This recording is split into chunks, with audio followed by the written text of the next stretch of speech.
Sejam bem-vindos ao ConstruiCast. O episódio de hoje é um oferecimento CBCA e produtora de vídeo Infinity Plus.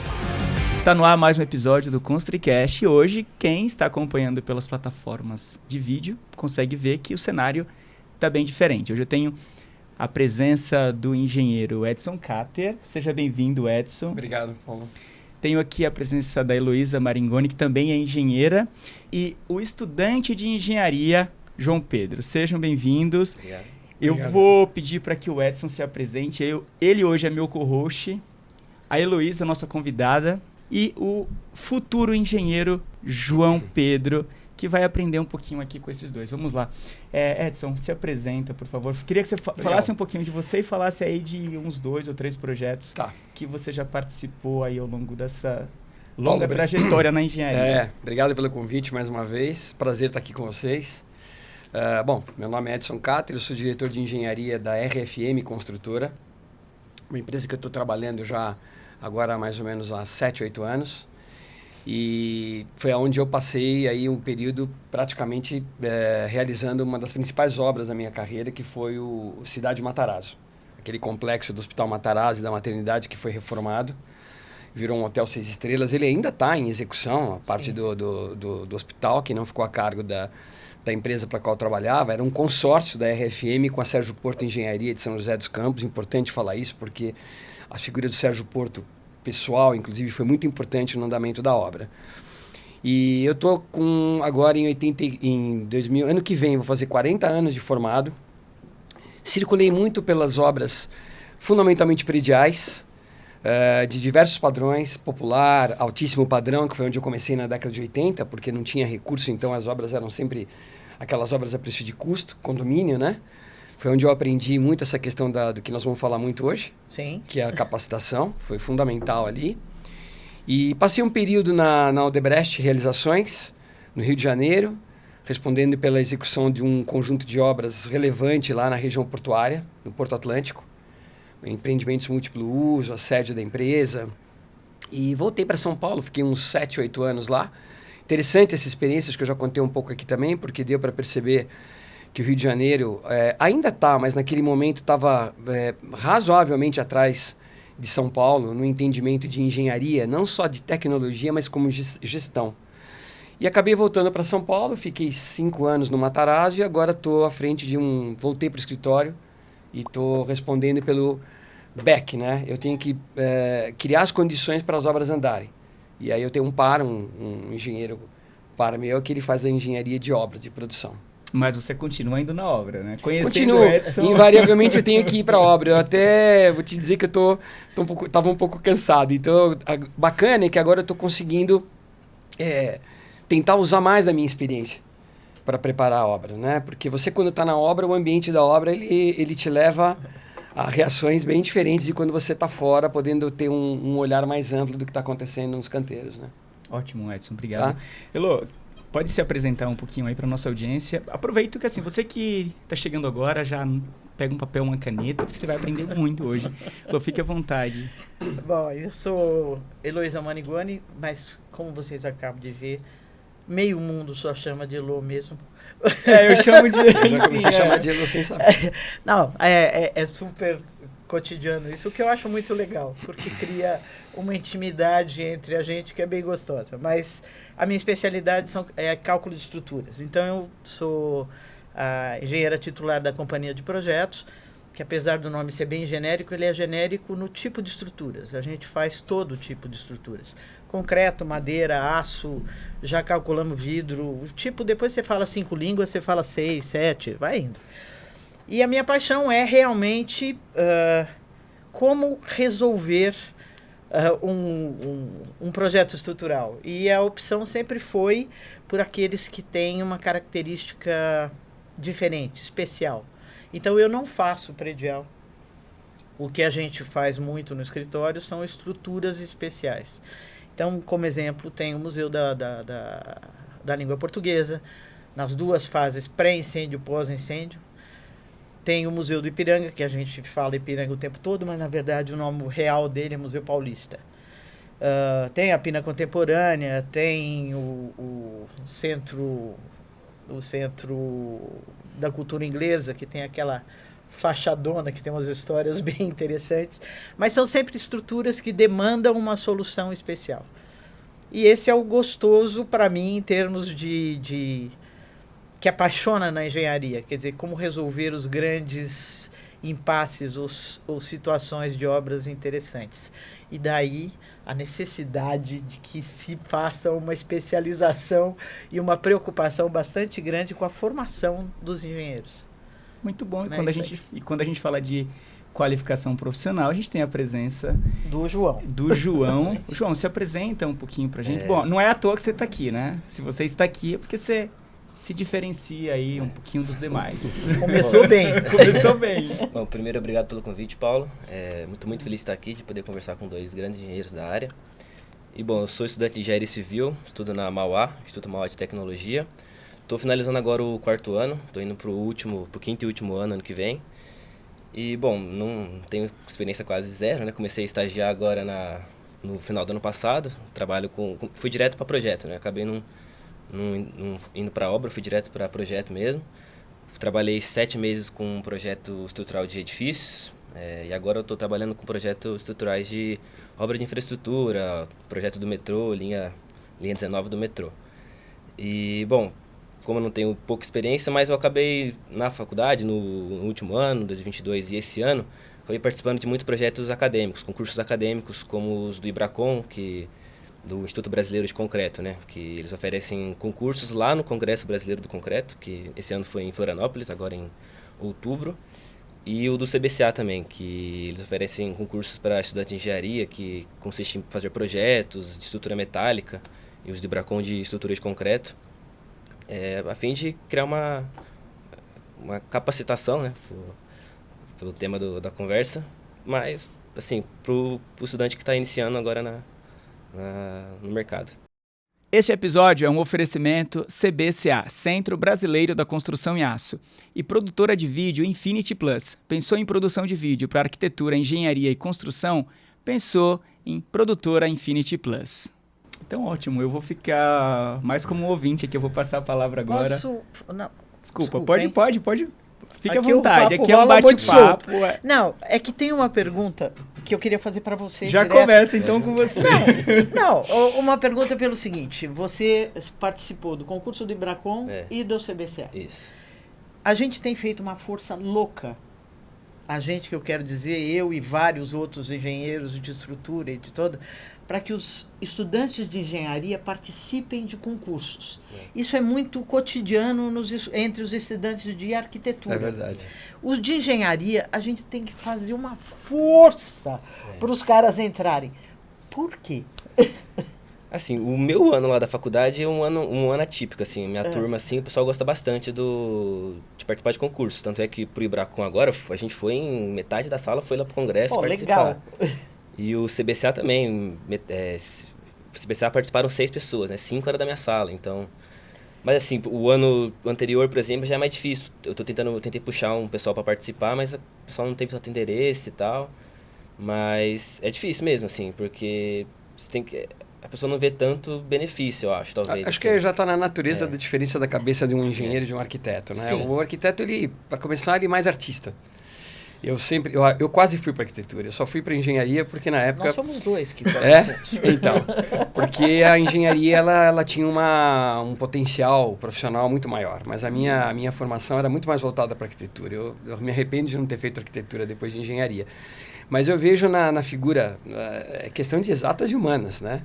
E eu acho que o pessoal da arquitetura tem uma vocação maior para participar de coisas criativas, né? E concursos são coisas criativas, e engenharia é muito mecânico. Eu concordo com você, tem margem pra caramba. Tem muita margem. Tem muita margem, mas acho que a maneira como é trazido para os estudantes de engenharia é muito mais restrita. Depende muito das entidades, como ele falou, entendeu? Mas você sabe que tem uma frase do Arup, que eu acho sensacional. Eu já falei isso naquela palestra, vou falar agora de novo. O arquiteto cria, o engenheiro inventa. Não há nem um pouco de falta de criatividade na invenção. Claro. Então, o lance de inventar de ter um problema na sua frente, que é o que nós temos. Chega um problema para você, porque na verdade é um problema, ou é um desejo, ou é um desafio. E que você tem com a sua... com aquilo que você aprendeu, ou aquilo que você observou, você vai ter que criar uma solução. É criação isso. A invenção de como juntar as peças, de como tornar aquilo viável, de como dar uma sequência, de como fazer esse planejamento que você fala que hoje está muito fora da obra e deveria estar lá dentro da obra. Isso tudo é invenção, e a invenção é altamente criativa. Então, acho que a primeira coisa que a gente teria que fazer é botar na cabeça de todo mundo que está fazendo engenharia que engenharia não é uma ciência exata chata, ela é uma ciência criativa, claro, pra caramba. Que você tem muito que criar dentro da engenharia. Sim. Você tem uma caixinha de ferramentas que nem um brinquedo maravilhoso que você pode, com aquilo, inventar o que você quiser. Sim. E isso é muito interessante. Então, eu acho que o lance, vamos dizer, não só da capacitação pós-formação, porque a capacitação vem ligada à pós-formação. Você está formado, você vai se capacitar depois de formado. Mas eu acho que isso devia começar logo cedo. Tudo bem que no terceiro ano é complicado, você ainda está perdidaço lá e dá-lhe cálculo na cabeça, você não sabe o que vai fazer. Eu costumo dizer, a realização de obras de engenharia é extremamente gratificante. Sim. Pelo menos para mim, é gostoso lembrar exatamente da quantidade, inúmeras vezes que você se viu diante de um problema a ser resolvido e a sua forma, né, sua criatividade, seu jogo de cintura, sua presença de espírito, são algumas características que você tem que ter que fazem com que você chegue numa solução que foi trazida para você. E a engenharia é isso. A palavra é essa, né? Engenhosidade. É você encontrar meios de realizar alguma coisa. E é altamente incrível. É incrível. E aí você... E é isso para todo mundo. O arquiteto também. Quem é que não tem orgulho de lembrar dos projetos do qual participou? Né? Seja lá na arquitetura, na engenharia ou qualquer outro meio econômico. Mas a nossa área, acho que ela é uma área que a gente ela é muito tem muita visibilidade, né? Quem é que não anda fala, puxa, você viu o que está se fazendo ali? E você olha em termos de arquitetura e você olha em termos de engenharia. Sim. E acho que agora, nos últimos anos, talvez nos últimos 20 anos, 10 anos, está mudando muito essa coisa, porque a gente está deixando de executar caixotes, que a gente passou décadas construindo praticamente caixotes. Se você pegar o que é a cara dos prédios de São Paulo, do Rio de Janeiro, da década de 60, 70, sim, era um negócio que hoje você olha. Agora não, agora é um desafio atrás de outro. Eu não canso de me assustar ainda de quando eu vejo prédios sendo executados, que você fala, puxa, coitado do engenheiro.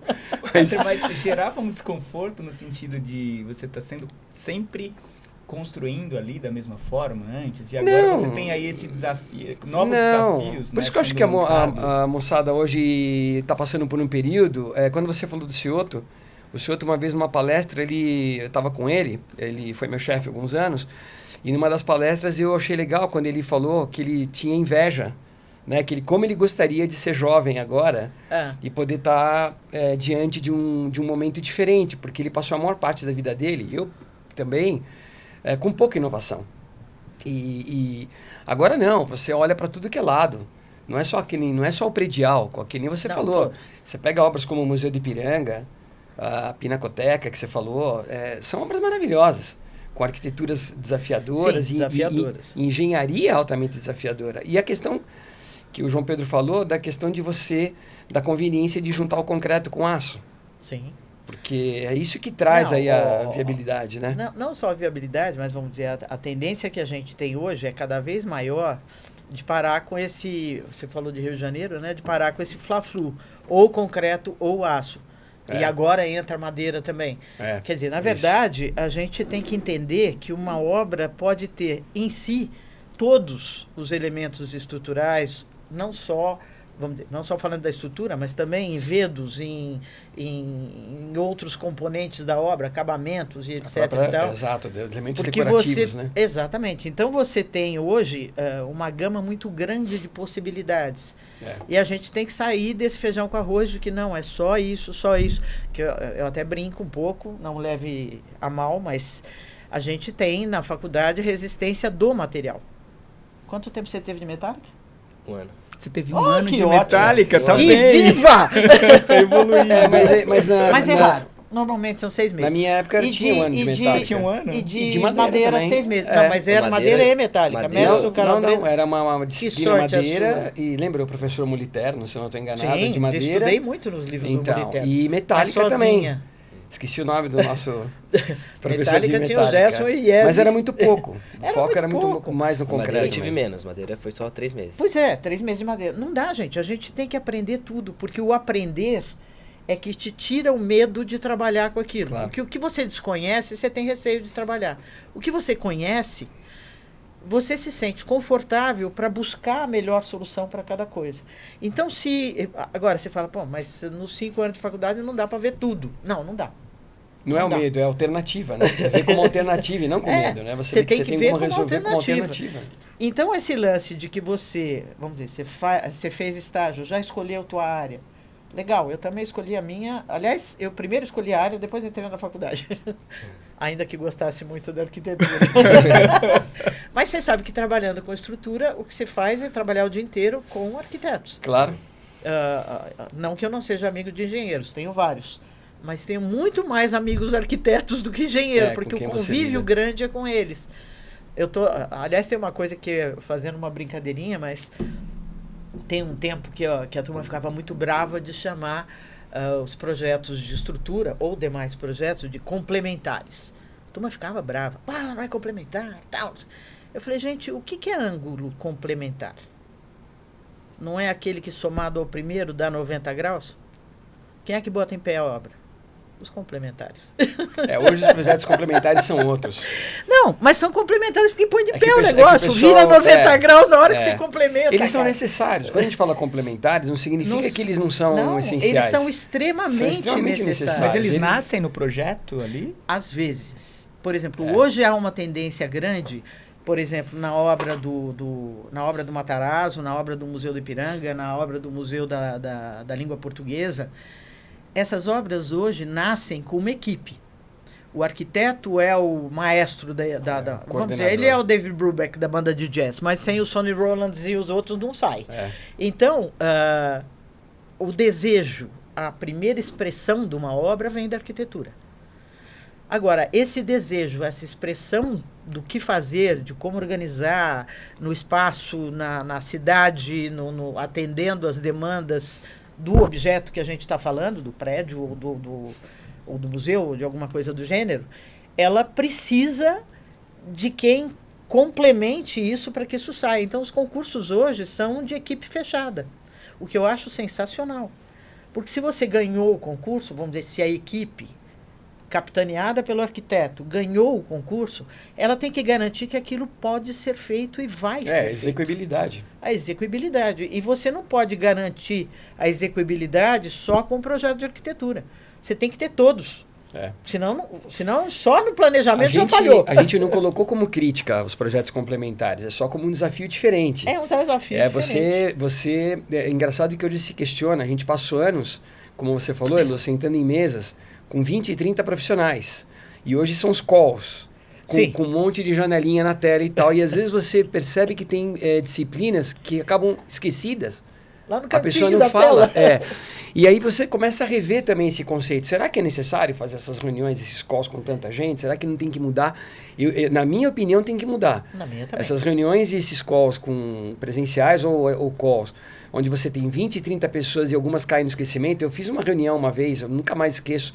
Eu trabalhava na Tishman Speyer, era uma incorporadora americana, que foi onde, aliás, eu aprendi, foi um grande salto para mim na visão gerencial, né? De projetos e essa questão de múltiplos projetos e tal, até porque eram empreendimentos múltiplos usos. E teve uma vez uma reunião que era tem um horário contado, quando acabou a reunião, o cara levantou e falou, vocês esqueceram de mim. O cara chamou a atenção. Foi um negócio extremamente constrangedor, aí o pessoal deu uma oportunidade para ele falar, extremamente forçado, ou seja, mas aquilo marcou. E hoje continua sendo assim, você faz reuniões onde uma parte das pessoas que estão convidadas não falam. E aí que entra o que a gente estava falando, quando a gente fala de capacitação ou qualificação profissional, qual é o melhor formato. Nós estamos passando por um período que eu espero que seja de transição. A informatização trouxe realmente inúmeros benefícios, não há como negar. Você pega a ferramenta BIM, que ela vai muito além do que é um clash, ela faz o gerenciamento, orçamento, planejamento de uma obra, que ainda está muito prematuro no Brasil, mas o olhar do BIM está muito mais no clash, que é a questão de não ter os conflitos, porque continua havendo conflitos pra caramba de projeto, e você só vai descobrir na hora de executar. Então, está tendo essa melhoria, mas eu acho que está tendo uma necessidade de mudar o modo, como a gente falou. Hoje, o profissional de obra em campo, ele está muito distante da obra em si. Ele passa mais tempo sentado na frente do computador, tentando até entender os projetos, que são riquíssimos. Sim. É um desafio gigante você conseguir, você deixar para o engenheiro uma equipe de obra e entender 20, 30 disciplinas. Então, quando eu falei para vocês que no começo, na década de 80, quando eu comecei, era arquitetura, Hidráulica. Fundação, estrutura, elétrica e hidráulica. E Não deu. tinha mais nada. E aí começa a aparecer as disciplinas automação, ar-condicionado, óbvio, depende de cada tipo Sim. de obra. Impermeabilização, que não tinha projeto, passou a ter. Aí, hoje você tem projeto de paisagismo, comunicação visual, elementos especiais, controle de acesso, acústica, térmico, vidro, inclusive está tendo uma certa carência dos bons profissionais. O caso de vidro, por exemplo, para mim é flagrante hoje. A gente perdeu aí, acho que o último escritório que era do Paulo Duarte. E aí hoje quem está fazendo vidro é o pessoal de alumínio. E eu sempre aprendi que vidro, quem entende é de vidro. O cara de vidro entende de vidro, entende um pouco de alumínio. O cara de alumínio entende muito de alumínio e um pouco de vidro. Exatamente. E aí você está se pegando hoje com esse desafio. Então acho que o desafio nosso é como lidar com essa gama de informações, que ainda está um pouco extenuante, eu diria até exaustivo. Ainda bem que pelo menos você tem hoje mais gente na obra. Antigamente você tinha muito pouca gente, era impossível.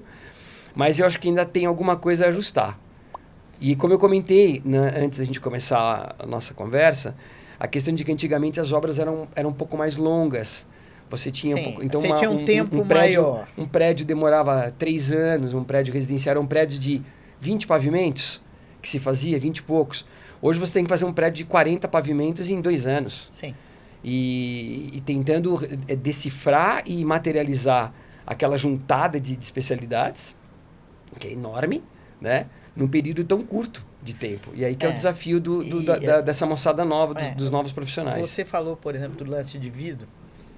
E tem o Igor também, que é um cara sensacional, com quem a gente está sempre trabalhando. Mas esse excesso de especialização, ele traz coisas boas e coisas ruins. Então, por exemplo, vou usar esse exemplo do vidro, que tanto acontecia com o Paulo Duarte, quando acontece com o Igor e quando acontece com qualquer outro. Então, vai se ver o vidro, vai se ver o alumínio do caixilho, e aí, de repente, aparece no projeto um perfilzinho estilizado, pintado. O Paulo Duarte pintava de marrom, o Igor pinta de vermelho.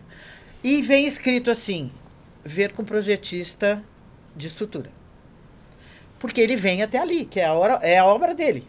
A capacidade, a capacitação e a expertise dele é até ali. Dali para cá, alguém tem que cuidar. Então, tá bom. Então, a interface que eu acabo tendo, e tenho muito, tinha com o Paulo, tenho com o Igor e tenho com outros projetistas de caixilho também, vem aí, ó. Ele me manda o esforço aqui, eu chego aqui, então tá bom. Então vamos trabalhar. Mas acho que o ponto que você está falando é que o problema ruim é que a pessoa fala daqui para frente não é comigo. O problema é seu. E aí se você está trabalhando, aí é que tá. Então entra aí o engenheiro de obra. O gerente de obra, como você fala. A gente pode chamar esse cara de dono da obra, o responsável. Tudo bem, pode ser o dono da obra, responsável, mas é o cara que está ali. Ele está pegando o projeto de caixilho e ele está pegando o projeto de estrutura. Se ele for um cara que tem uma certa... Um tempo de janela, não precisa ser os 40 anos, pode ter menos, mas ele vai bater o olho e falar, ops, o projeto do caixilho parou aqui no vermelhinho ou no marronzinho. Eu preciso chamar a Elô, ou chamar alguém, ou... Esse é o dia a dia. Vem cá. Você viu que ele está jogando uma coisa no teu projeto? Porque se ele não chamar, ou quem está gerenciando esse projeto não chamar, eu não vou abrir todos os projetos da obra, hidráulica, elétrica, caixilho, etc., para procurar se alguém me chamou. Quem vai procurar e dizer, Elô, tem uma coisinha aqui que tem a ver com você. é esse cara da obra. E esse cara vai na pessoa certa, ele não Porque vai ele envolver sabe, tanta gente, porque ele né? sabe gerenciar tudo isso.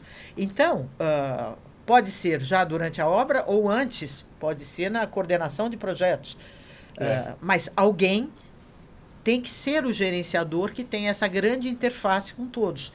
Não é um cara especialista em tudo, ele é o clínico geral. Ele tem que saber que vai mandar você pro cardiologista ou vai mandar para o neurologista. Ele vai ter que saber para quem ele manda.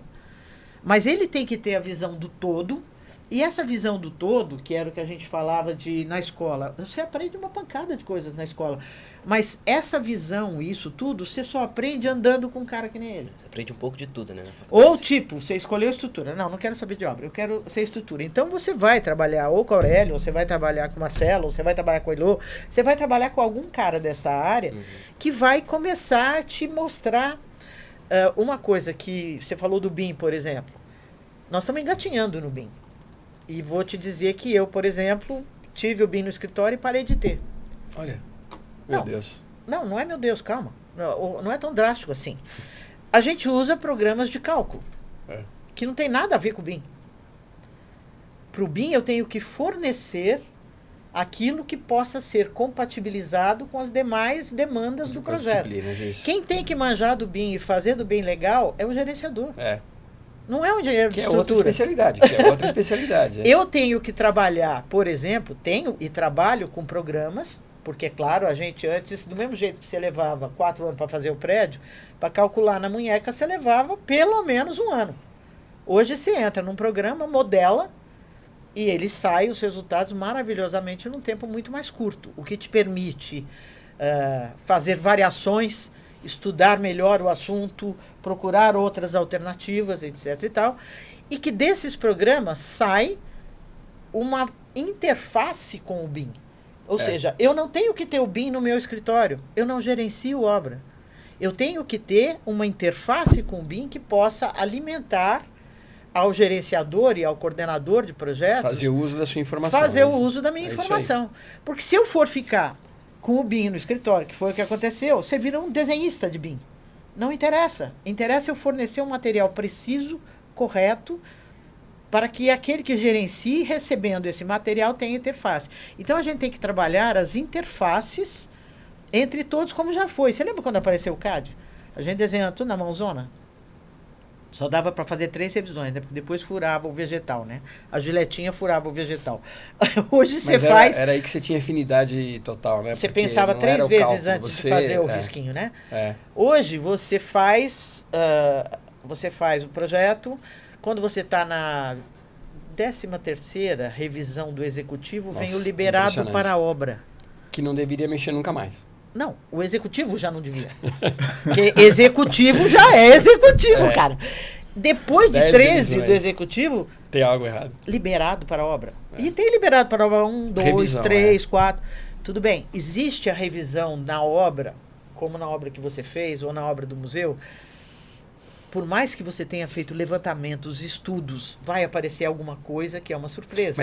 Mas tem uma característica no Brasil que, quando eu fui trabalhar na empresa americana, eu tinha uma impressão que depois mostrou também que não era. Então, eu pensei, puxa, você vai trabalhar numa empresa americana, o americano ele faz aquele planejamento prévio, é maravilhoso, quando a obra começa. Mentira.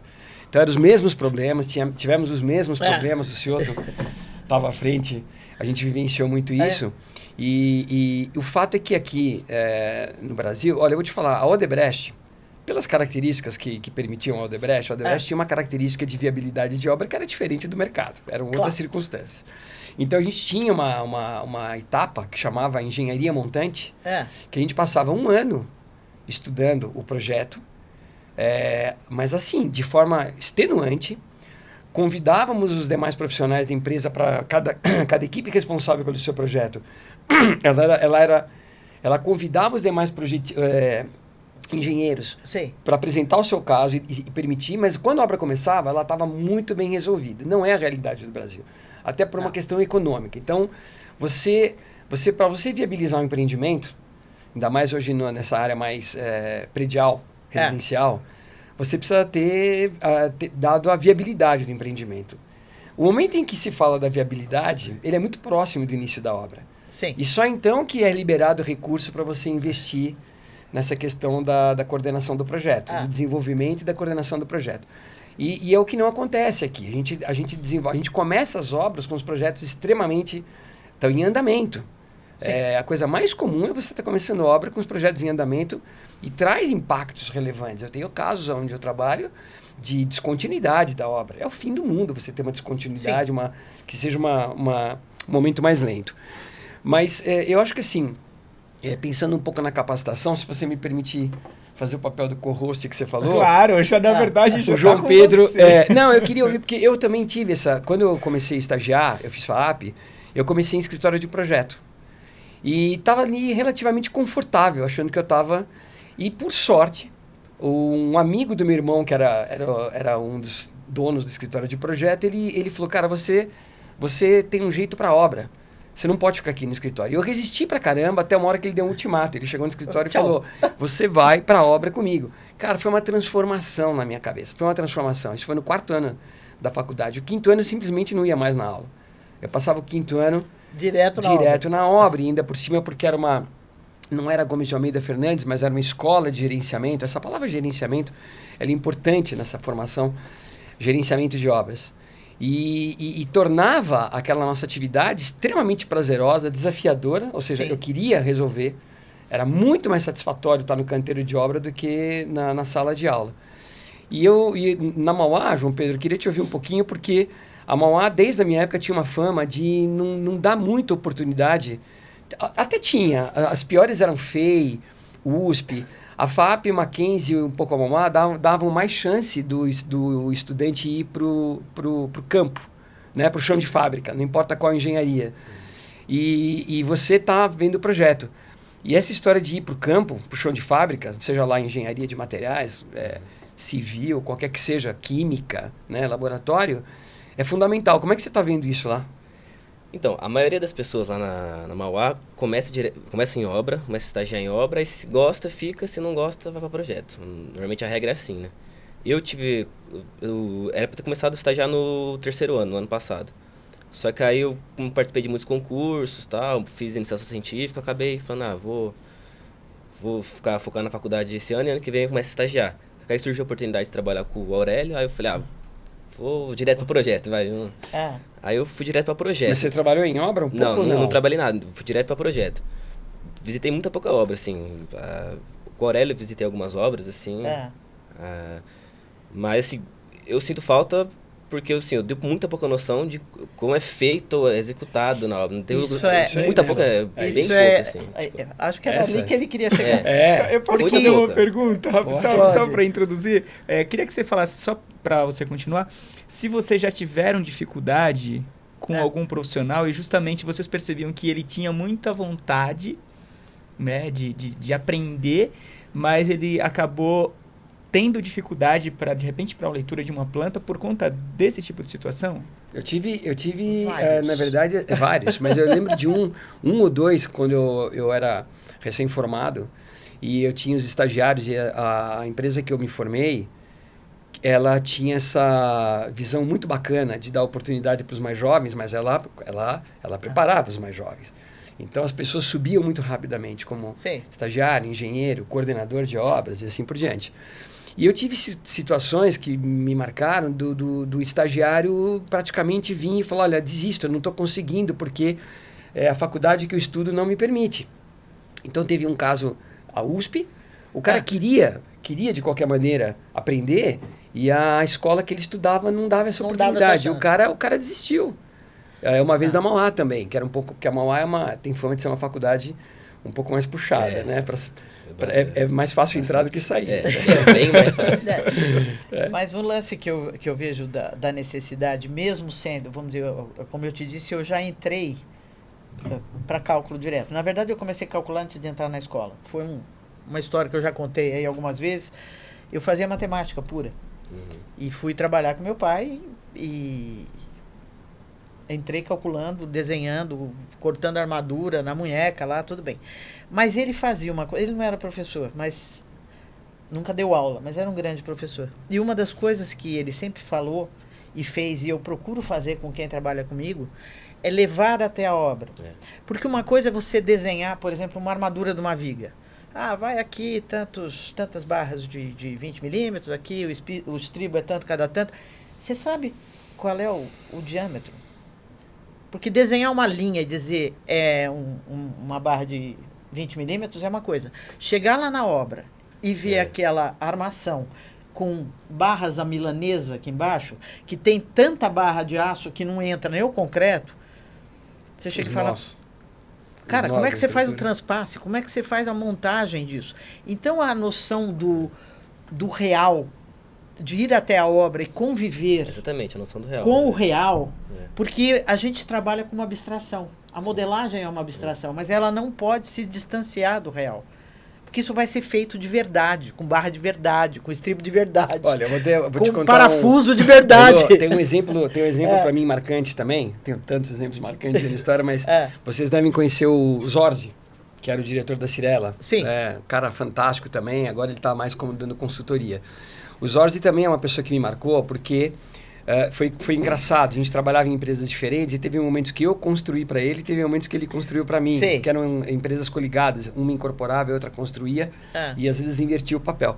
E uma das coisas que me marcou convivendo com o Zorzi, um dia ele me ligou e falou assim, Cáter, podemos marcar numa obra que eu queria te mostrar uma coisa que eu vi lá, eu fui lá na obra, vocês não estão se apercebendo. Eu era o construtor. E era exatamente isso. Ele foi me mostrar que era impossível executar uma armação, uma armadura de um nó de pilar. Sim. Porque não tinha como o estribo ser colocado. Então o pessoal acabava cortando, cortava o estribo para encaixar, ou seja, ele perdia a função, estava cortado. E daí começou a se desenvolver outras alternativas, os ganchos, aqueles tipo S, sei lá o que e tal. Não vou lembrar porque eu não sou calculista. Mas tá ali um exemplo. Tá ali um exemplo. Ele levou o pessoal do escritório de cálculo, não vou lembrar mais quem era, mas ele levou e aquilo me marcou, porque agora quando eu entro numa obra, a hora que eu dou de cara com um nó de a pilar, milanesa? Eu falo assim, peraí, eu vou de cara verificar se foi executado de uma maneira que a obra deu um jeito, mas perdeu totalmente a função, a peça. Sim, porque ela foi executada de outro jeito, foi cortado, mexeu. Então, isso que é bacana. Então, acho que essa coisa essa noção a Mauá, ela é tem muito muita... importante. Meu filho começou Mauá e veio a pandemia. Ele cursou 3 semanas, veio a pandemia. Eu entrei na pandemia também. Então, no primeiro ano foi em 2020. Então, dele também. Mas aí ele acabou se dando direito e graças a Deus deu certo. De arriscar mais uma vez a FUVEST e pegou a Poli. Ele está na Poli. Mas eu tive a oportunidade de visitar a Mauá algumas vezes ali e me fascinou. Porque a Mauá tem uma sintonia com o mercado. Sim. Seja lá, você vê a questão da indústria automobilística. Sim. É fantástico o que se faz na Mauá. A Mauá ela é contratada e tal. E acho que você tem razão, Elô, faz falta. Eu percebo que a distância entre o meio acadêmico e o mercado, por mais iniciativas que a gente já teve, as iniciativas, a própria Encol, quando ela começou com os convênios com as faculdades, e algumas ainda tentam, você percebe, ainda é muito distante. E aí a turma que está na faculdade acaba perdendo essa oportunidade de ir a campo e entender melhor, porque uma hora ele vai lá para o campo. E se ele não tiver a oportunidade de ver antes... Indo um pouco na questão da formação continuada, formação continuada ou da capacitação profissional. A hora que você... em frente a tudo isso que você tem, o tempo que você tem para estudo, a possibilidade, a distância da faculdade, você sai da faculdade lá longe para vir para o seu trabalho, você sai de lá da Mauá e vai para lá. Eu trabalho primeiro, eu vou para lá. Isso é um desafio. Eu vou para lá primeiro, depois vou para Mauá. Bom, tudo bem, é longe pra caramba, tal, acaba dificultando muita coisa. E uma outra coisa, vamos dizer, além dessa dificuldade, mas que ela deveria, as escolas deveriam trazer o estudante para conviver com o real. Não que você saiba grande coisa. Eu lembro, por exemplo, quando a gente estava fazendo, eu não estava no meu escritório ainda, eu trabalhava na Curquidjan. E a gente fez a ampliação do Shopping Iguatemi, aquela garajona lá na frente, e o terceiro piso do Iguatemi, que é todo em metálica. E eu ia para a obra de madrugada, porque você só pode trabalhar num shopping fora do horário. Da hora que ele fecha e antes dele abrir. Então, na madrugada. E aí eu fui um dia, imagina, calculando metálica, me achava, legal, hein? Fui lá e os caras lá soldando um pilar. soldando uma diagonal, uma placa de base do pilar. Fala, deixa eu fazer. Cara, eu levei um susto, porque aquilo chama a tua mão, você encosta o eletrodo, ferra com tudo. Você foi fazer a solda? Ah, claro, eu fui querer fazer. Ué, você calcula, manda o cara fazer. Não é assim, assado, é frito. Bom, mas com que moral você pode chegar pro cara? Eu tenho a moral de saber, mas de chegar pro cara, não, isso você faz assim. Como é que faz? Aí eu fui querer fazer. Claro que foi um desastre, eles riram a beça, se divertiram, às minhas custas, tudo bem. Passei a respeitá-los mais, aprendi com o negócio. Mas você tem uma série de coisas que o teu convívio com a obra não é só você pegar a noção do real. O processo de executar de quem está na obra e que tem essa expertise que você não tem, para nós é muito abstrato. Tem piorado muito com a questão dos grandes programas que a gente tem hoje, falando da parte de cálculo, tá? Não da obra. Na obra também por causa do gerenciamento.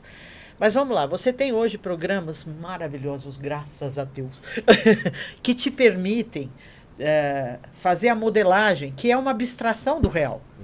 Então você faz a abstração do real, você lança o modelo, você vê todas aquelas coisas, mas você botou a restrição de uma barra chegando em outra. Quando você modelou isso, você se preocupou com isso, como isso vai ser feito lá na obra? Vai ser engaste, vai ser rotulado, não vai ser... O que é isso? Então, eu acho que a gente tem que tomar um cuidado muito grande, porque isso tem sido presente no que eu tenho visto. Esse distanciamento do modelo do real e aquilo que é possível fazer numa obra. Então, essa continuidade de capacitação e disso tudo, eu acho muito necessária, do ponto de vista que não é possível você na faculdade ter tudo o tempo todo. Ninguém pode ver tudo isso lá dentro. Não dá para ser sábio hoje. Dava para ser sábio na Grécia, hoje não dá mais. Você não consegue saber tudo o tempo todo e com a profundidade que tem. Então essa troca, por exemplo, entre uma modelagem no computador, legal, a gente cata um TQS da vida, um strap, olha que maravilha. Você faz tudo. Lindo, mas e na obra? Como é que você vai fazer isso? Eu tenho uma pergunta, até é para você, mas muito direcionado para a experiência que o Edson teve e algumas coisas que a Elo viveu. Quando você fala que lá no passado você encontrou uma pessoa que viu em você um potencial para a obra, né? Enfim, ele acabou te levando, você realmente se identificou e é quem é hoje, né? Então, foi alguém que apareceu para você.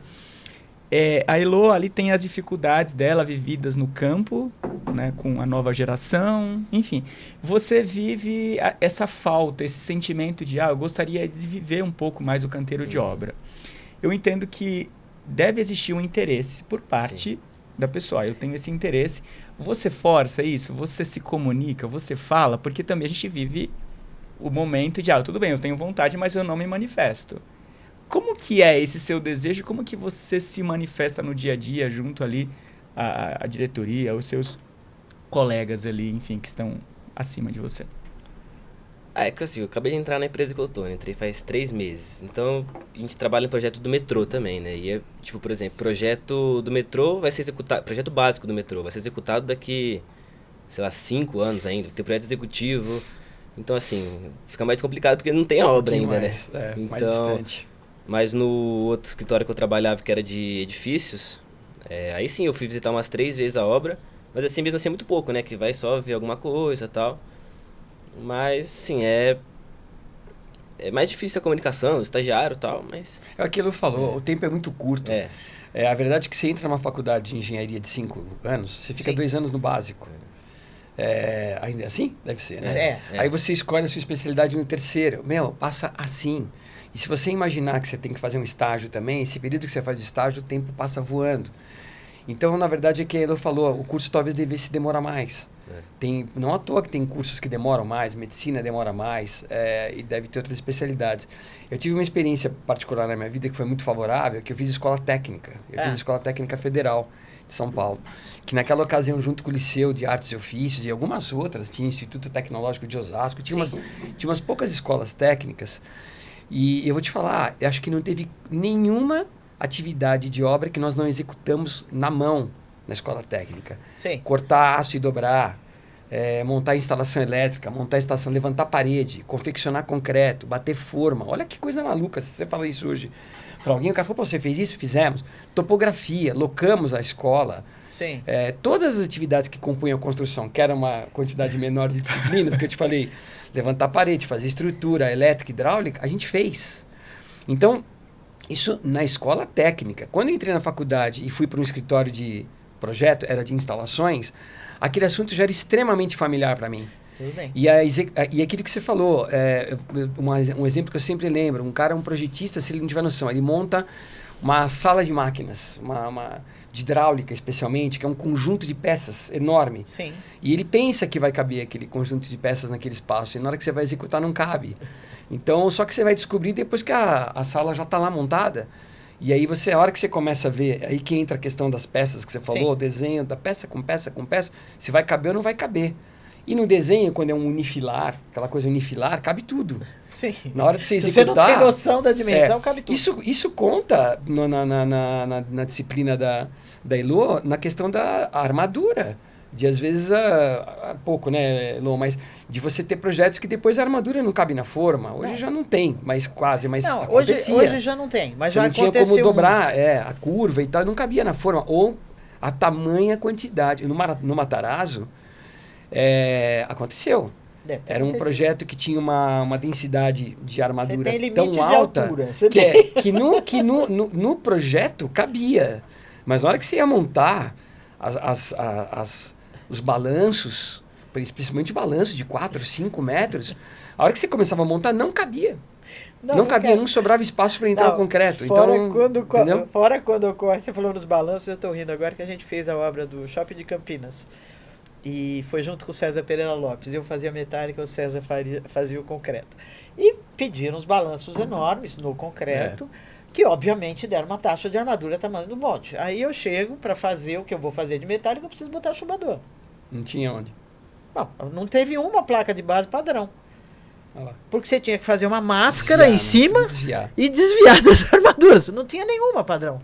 Ou seja, foi um artesanato aquele negócio. Em decorrência desse monte de coisas. Mas quando eu falo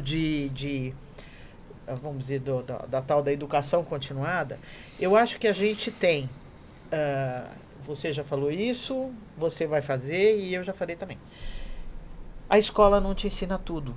E outra, o mundo não para no dia que você sai da escola. Por exemplo, eu fiz matemática antes de fazer engenharia. E um dia me caiu na mão um livro sensacional que era a demonstração do Teorema de Fermat, que foi um teorema que ficou só 350 anos sem ninguém conseguir demonstrar. Porque não existia matemática para ele ainda. Não era possível demonstrar aquele teorema com o que se conhecia de matemática. E eu saí do mestrado do IME, sem conhecer a matemática necessária para ter essa demonstração. Ou seja, a engenharia é igual. Você não vai sair da escola sabendo tudo sobre engenharia, como eu não saí, como você não saiu. A gente foi aprendendo e vai aprendendo ao longo do tempo. Então, por exemplo, quando a gente fala de capacitação, o que a gente está querendo? Porque um outro que fala de monte é o Marcelo, meu parceiro nessa questão. Quer dizer, eu sou parceira dele, ele começou antes. Então, o que acontece é o seguinte, você, quando sai de uma escola, ou como você está vivenciando um processo, você tem que ter conceitos básicos muito, muito bem formados, que é isso que a escola tem que dar. De forma que você, tendo este conceito, você consiga acompanhar o que vem de tecnologia na frente. Dá preguiça, de repente, aprender um programa novo? Dá. Mas se você tem o conceito do que é aquilo, você consegue aprender mais rápido e se atualizar mais rápido. O que a gente fala de capacitação é assim, gente, ninguém está formado para o resto da vida nunca. E não tá. Eu não estou formada para o resto da vida. Tudo bem que não falta muito, mas não estou formada para o resto da vida. Não, está aprendendo sempre. Porque o dia inteiro está aparecendo, por exemplo, você falou do BIM. Na hora que apareceu o BIM lá no escritório, eu falei, ai, que dose. Vai ser que nem quando apareceu o CAD. Quando apareceu o CAD era a mesma coisa. Aquela dificuldade, ai, tem que fazer isso desse jeito, ai, que chato. Ai, tem que aprender a linguagem do tal. Foi igualzinho. A gente aprendeu, trabalhou com ele. O BIM é a mesma coisa. Só que o que acontece? A gente tem que saber hoje o que aprender de cada coisa na tua área para você ser bom o suficiente para conversar com o a outro. preparação. Que nem Mas você isso não quer dizer que eu tenha que saber mexer com o BIM. Eu tenho que saber conversar com quem vai usar o BIM para gerenciar uma obra. Sim, o BIM vai fazer o quê? Ele vai fazer você construir uma obra hipoteticamente, num modelo, para que quando você for construir ela de verdade, você tenha o menor número de surpresas possíveis. O que não quer dizer que não vai haver, tá? Vai haver.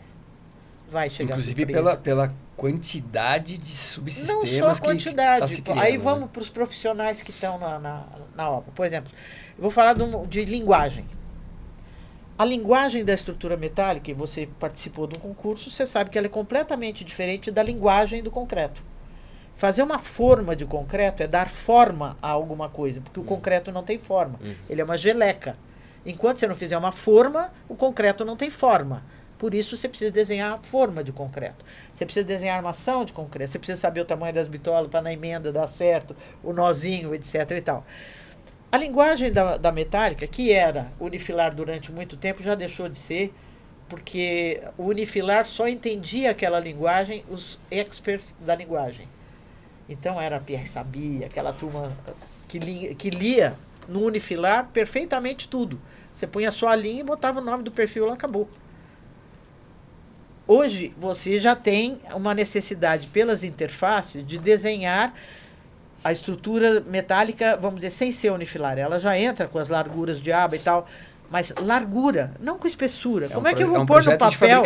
Como é que eu vou pôr no papel uma linha de 3 milímetros? É a espessura da chapa.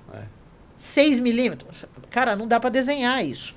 Então existe uma coisa que fica subentendida, que só entende quem entende a linguagem. Então, por exemplo, eu já propus para várias construtoras, gente, eu vou até aí e dou uma aula de meia hora por semana de como se lê uma estrutura metálica. Porque você fala, não, mas tem o projeto de fabricação. E a turma confunde, por exemplo, na metálica, o que é projeto executivo, que é o que eu faço, do que é o projeto de fabricação, que é o que o fabricante faz. Há uma diferença entre os dois. Até onde vai o meu, até onde você pinta de verdinho, vermelhinho, e até onde o outro entra. Essa linguagem precisa ser entendida. Agora, aí os caras falam, mas isso é metálica, não é civil. Não é civil por quê? Porque é mecânica? Não, não é mecânica. Ela é civil também. Foi mecânica lá atrás. Não é. Mecânico é o engenheiro responsável pela fábrica. Você tem que ter um engenheiro mecânico lá dentro, que entenda de metalurgia, de soldas, etc e tal. Mas no escritório, não. Eu não entendo de metalurgia para poder chegar numa fábrica de metálica. Eu entendo de estática, de como é que eu vou fazer ligações, como é que eu vou fazer esse prédio ou essa estrutura ficar de pé e atender às demais necessidades que ela tenha. Então, hoje, quando você começa... não, eu vou fazer unifilar. Cara, você não vai, porque o cara não vai entender. Hoje, por exemplo, a gente está entrando com a madeira. Madeira laminada colada. É a mesma questão da fábrica de estrutura de metálica. Eu não fabrico madeira laminada colada, eu calculo. Mas existem aqueles que têm o sistema todo pronto. Tem lá a ITA, tem a Crossland, tem uma pancada de gente que tem o sistema pronto, ele tem o Lego pronto. Então o cara vai lá, compra, eles fornecem o material porque ele já conhece o material, os elementos de ligação, conhece tudo. O projeto deles é quase que um diagrama de montagem, já que eles calculam, eles fabricam, eles montam. Ele não tem que desenhar tudo bonitinho, exceto por um fato. Ele tem que fazer a compatibilização com a hidráulica, com a arquitetura, com um monte de gente. Então começa a vir essa necessidade de você, não sendo um calculista de madeira, poder entender o que você está recebendo. Senão a obra vai sair uma desgraça. Então essa interface das linguagens é que é extremamente importante na capacitação. Você saiu da escola com a caixinha de ferramenta? Ótimo. Mas, cara, você tem que ter alguém que te diga, quando você pegar uma goiva, em vez de fazer assim, faz ela de ladinho que dá melhor o resultado. Ou, eu vou tocar piano. Isso é no campo. É no campo, não tem outro lugar para você aprender isso. E, inclusive, eu gosto de dizer o seguinte, a gente aprende muito com os erros, né? Sempre. Mas é melhor que o erro dos outros, do que o da gente. Não, é engraçado. Você sabe que o caso foi um evento que eu fui apresentar, o caso do Porto Atlântico. Que era uma obra de metálica gigante. 120 mil metros quadrados. 4 edificações, 5 subsolos, totalmente metálico na época da Odebrecht. Quem fez foi a Codeme, Foi a Codeme. que é um pessoal bacana lá, Sim. né? Um dos donos da Codeme é um coautor de norma, acho que é Robert Val, né? Fantástico conversar com aquele cara e tal. E a gente fez muita coisa errada. E o bacana é que quando a gente foi apresentar o case, foi um dia que foi até interessante, foi o mesmo dia, a gente apresentou acho que no Secov, assim, do SCOM.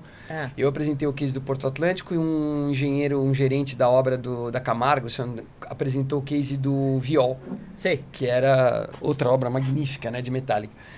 E nós dois, foi uma coincidência, no final a gente apresentou o que não deu certo. O que eu faria diferente, né? Sim. E é bacana isso, porque e aí eu lembro que até o Roberto Souza, ele falou, puxa, acho que foi a coisa mais legal da apresentação, na foi hora você que mostrar... apresenta o que não dá certo... O que não deu certo, né? Não é só falar que é case de sucesso, teve um monte de insucesso. E sempre tem. Sempre tem, mas aí você, na outra obra, você já... A lição aprendida, né? A famosa lição aprendida. E uma coisa que eu sinto uma falta muito grande entre nós, engenheiros todos, os de obra, os de cálculo e etc e tal, é falar sobre o que não deu certo. A gente tem, talvez porque se cobre da engenharia ou do engenheiro a certeza, a confiança, a assertividade. Então a gente tem uma dificuldade muito grande de falar do não acerto, de falar do erro, de falar do problema. Porque você é cobrado pela assertividade, você não é cobrado, quer dizer, na hora que você fala, errei, fiz uma bobagem, e todo mundo faz. Um dia você vai fazer. Se você não fez até hoje, espera que um dia você vai fazer. Todo mundo faz. Só não erra quem não faz e aí errou porque não fez. Então, vamos combinar que todo mundo erra. Mas sabe um ponto que me chama a atenção em vocês dois? Até, talvez que você a gente deve não estar tendo... Não. Você deve estar tendo a mesma observação, que assim, ó, você pega pessoas super experientes, de certa forma tem muita credibilidade no mercado, mas que muitas vezes tem dificuldade de ser ouvido por uma construtora. Né? Isso com a credibilidade que vocês têm. Só que vocês têm um diferencial. Primeiro, eu tô aprendendo. Não sei tudo. Só o que eu ouço muito de pessoas experientes é a dificuldade de se comunicar com essa nova geração no sentido de eles estão chegando agora da faculdade e acham que sabem muito. Tá? Já aconteceu alguma situação eu não resumiria assim. Eu acho que isso é uma sensação que se cria, mas não dá para sintetizar nessa frase. É que nem eu falei, hoje... essa moçada está vindo da escola, indo para campo, mas não generalizando, tá? Não, tudo bem. Com tanto mais coisas a lidar, né? Se você pensar nas ferramentas, nas disciplinas, nas especialidades, nas certificações, nas demandas, nos relatórios, eu vejo nas minhas obras, eu fico com pena. Você chega lá e você vê uma equipe muito bacana e olha, tem uma moçada nova, eu tenho uma equipe de engenheiros recém-formados que são fantásticos, mulheres. Muito bacana isso, mulheres. Bom, devo dizer que trazem... essas obras foram mulheres, as gerentes de obra. Então, é isso. Não, bacana, porque elas trazem um outro olhar, muito legal. É o toque feminino, uma coisa, é um olhar mais, até às vezes mais cuidadoso, né? Mas é um grupo de moças e moços que eles vêm com uma gana, só que ao mesmo tempo, que nem eu falei, quando eu comecei, eu tinha muito mais tempo. Eu tinha muito menos coisa para aprender no mesmo tempo. A quantidade de informações que nós estamos processando, seja lá na nossa cabeça, ou seja nas ferramentas, nos aparelhos, no mesmo tempo, é gigante hoje em dia. E isso está trazendo uma falsa sensação de insucesso, de dar a impressão de que eu não estou aprendendo. Não é a carga que é muito grande. Por isso que eu acho que também é um momento de alguma transição. Tomara que seja.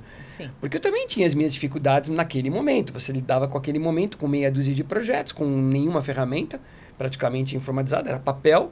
Você também tinha suas dificuldades, mas você tinha um outro tempo.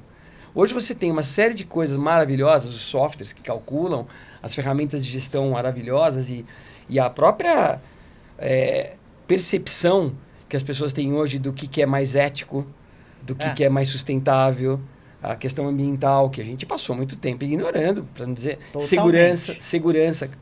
Vamos falar do assunto segurança. Meu Deus do céu, se eu ficar lembrando como é que eu fazia as minhas obras em relação à segurança do trabalho, e você vê hoje o cuidado que gente, tem... olha o que nós aprontamos. Isso é muito bacana, mas o que a gente tem que se preparar é dar condição para essas pessoas que estão entrando lidarem com tudo isso ao mesmo tempo. E aí isso começa na questão da própria viabilidade. Como é que eu vou viabilizar? Essa é uma área minha também, de como materializar um orçamento de obra que permita que as pessoas vão lá e executem. Sim. Com todos os conceitos de execuibilidade, segurança, sustentabilidade, técnica, né? Execuibilidade total. Acho que é esse que é um pouco do que está acontecendo. Então, acho que o olhar do cliente, quando você falou o olhar do cliente, eu me pego muitas vezes tendo que explicar para o meu cliente contratante, seja lá externo, para quem eu presto serviço, algumas incorporadoras, seja o interno, que nós também incorporamos, a gente se pega o tempo todo tendo que explicar para eles o porquê que eu preciso de determinada pessoa trabalhando. Eu tenho um cliente, por exemplo, quando eu falei de segurança, que ele é fissurado por segurança e me questionou por que eu mantenho no orçamento um técnico de segurança full-time na obra. Eu falo, gente, eu não consigo imaginar que eu estou fazendo uma obra e tenha um segundo sequer que eu não tenha alguém com olhar de segurança ou com um sistema de proteção coletiva.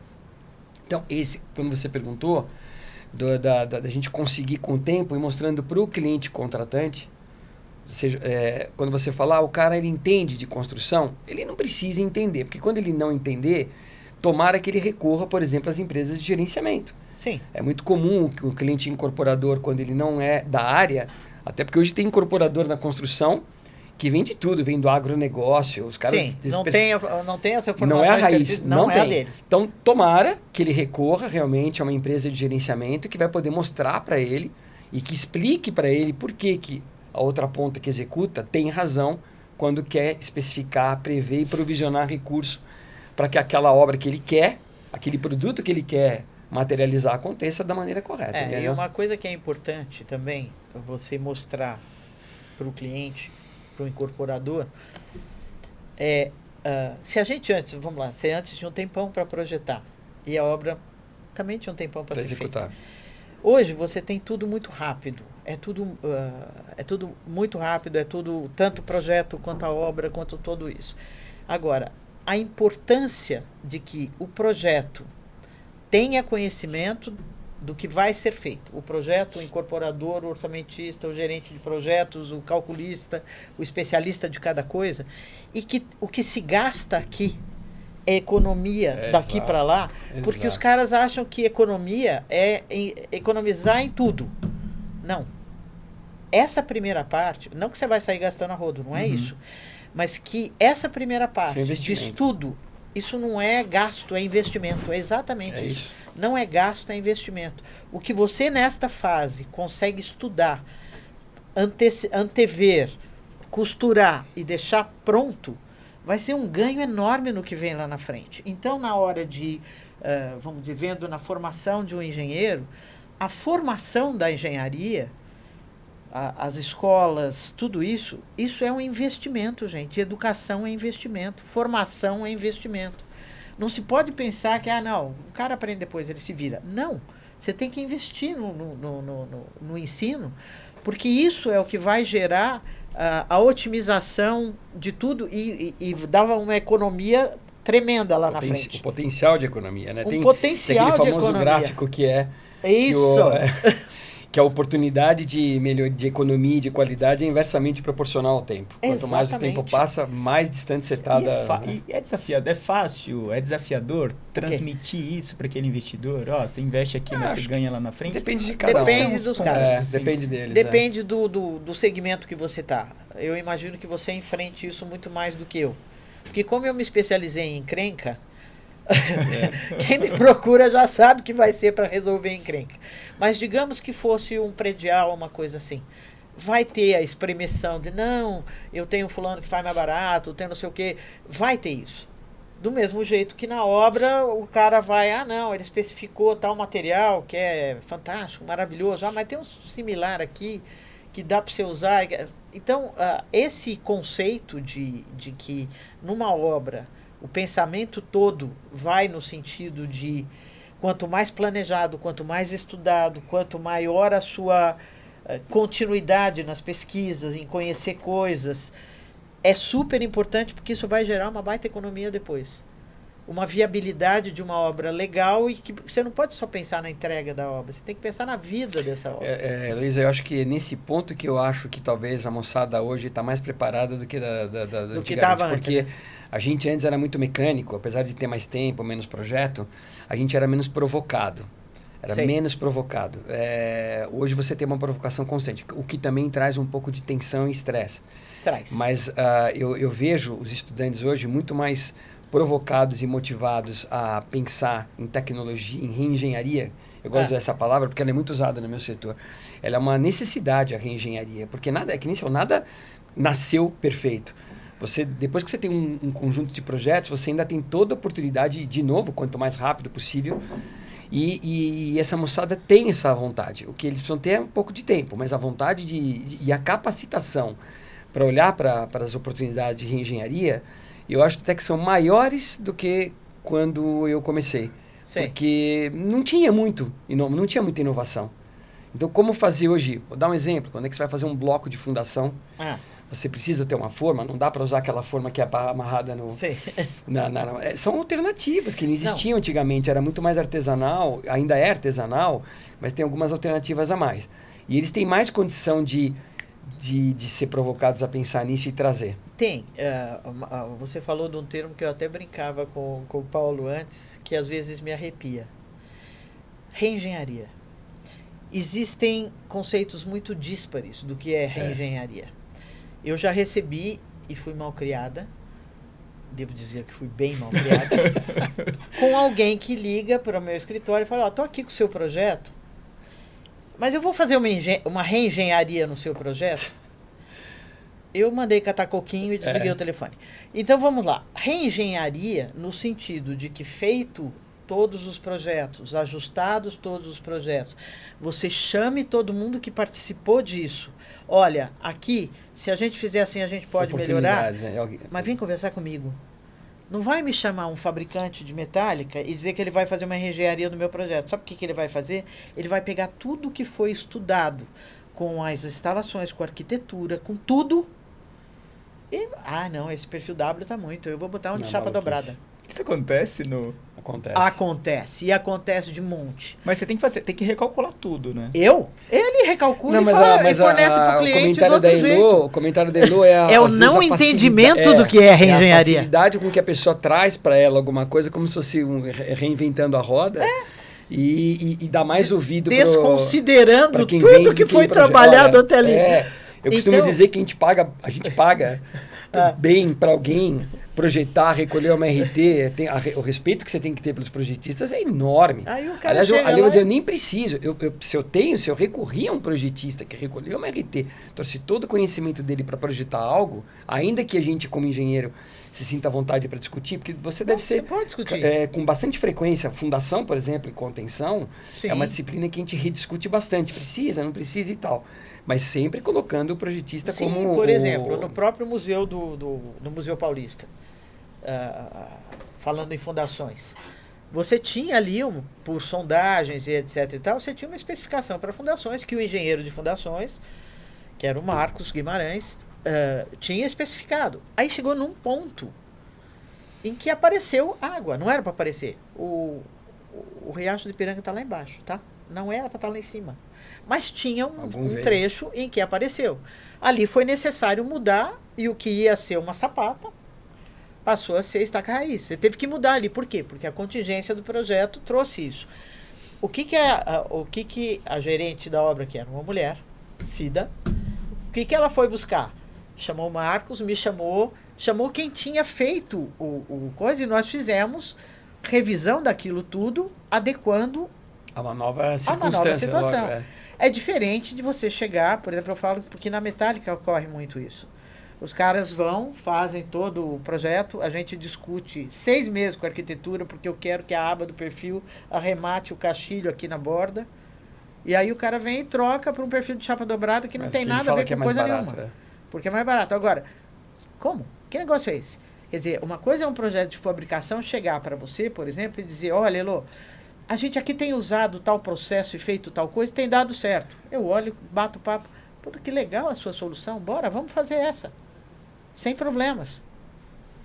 Mas fazer o que tem gente que entende ser reengenharia, que é simplesmente dar para outro fazer mais barato, não.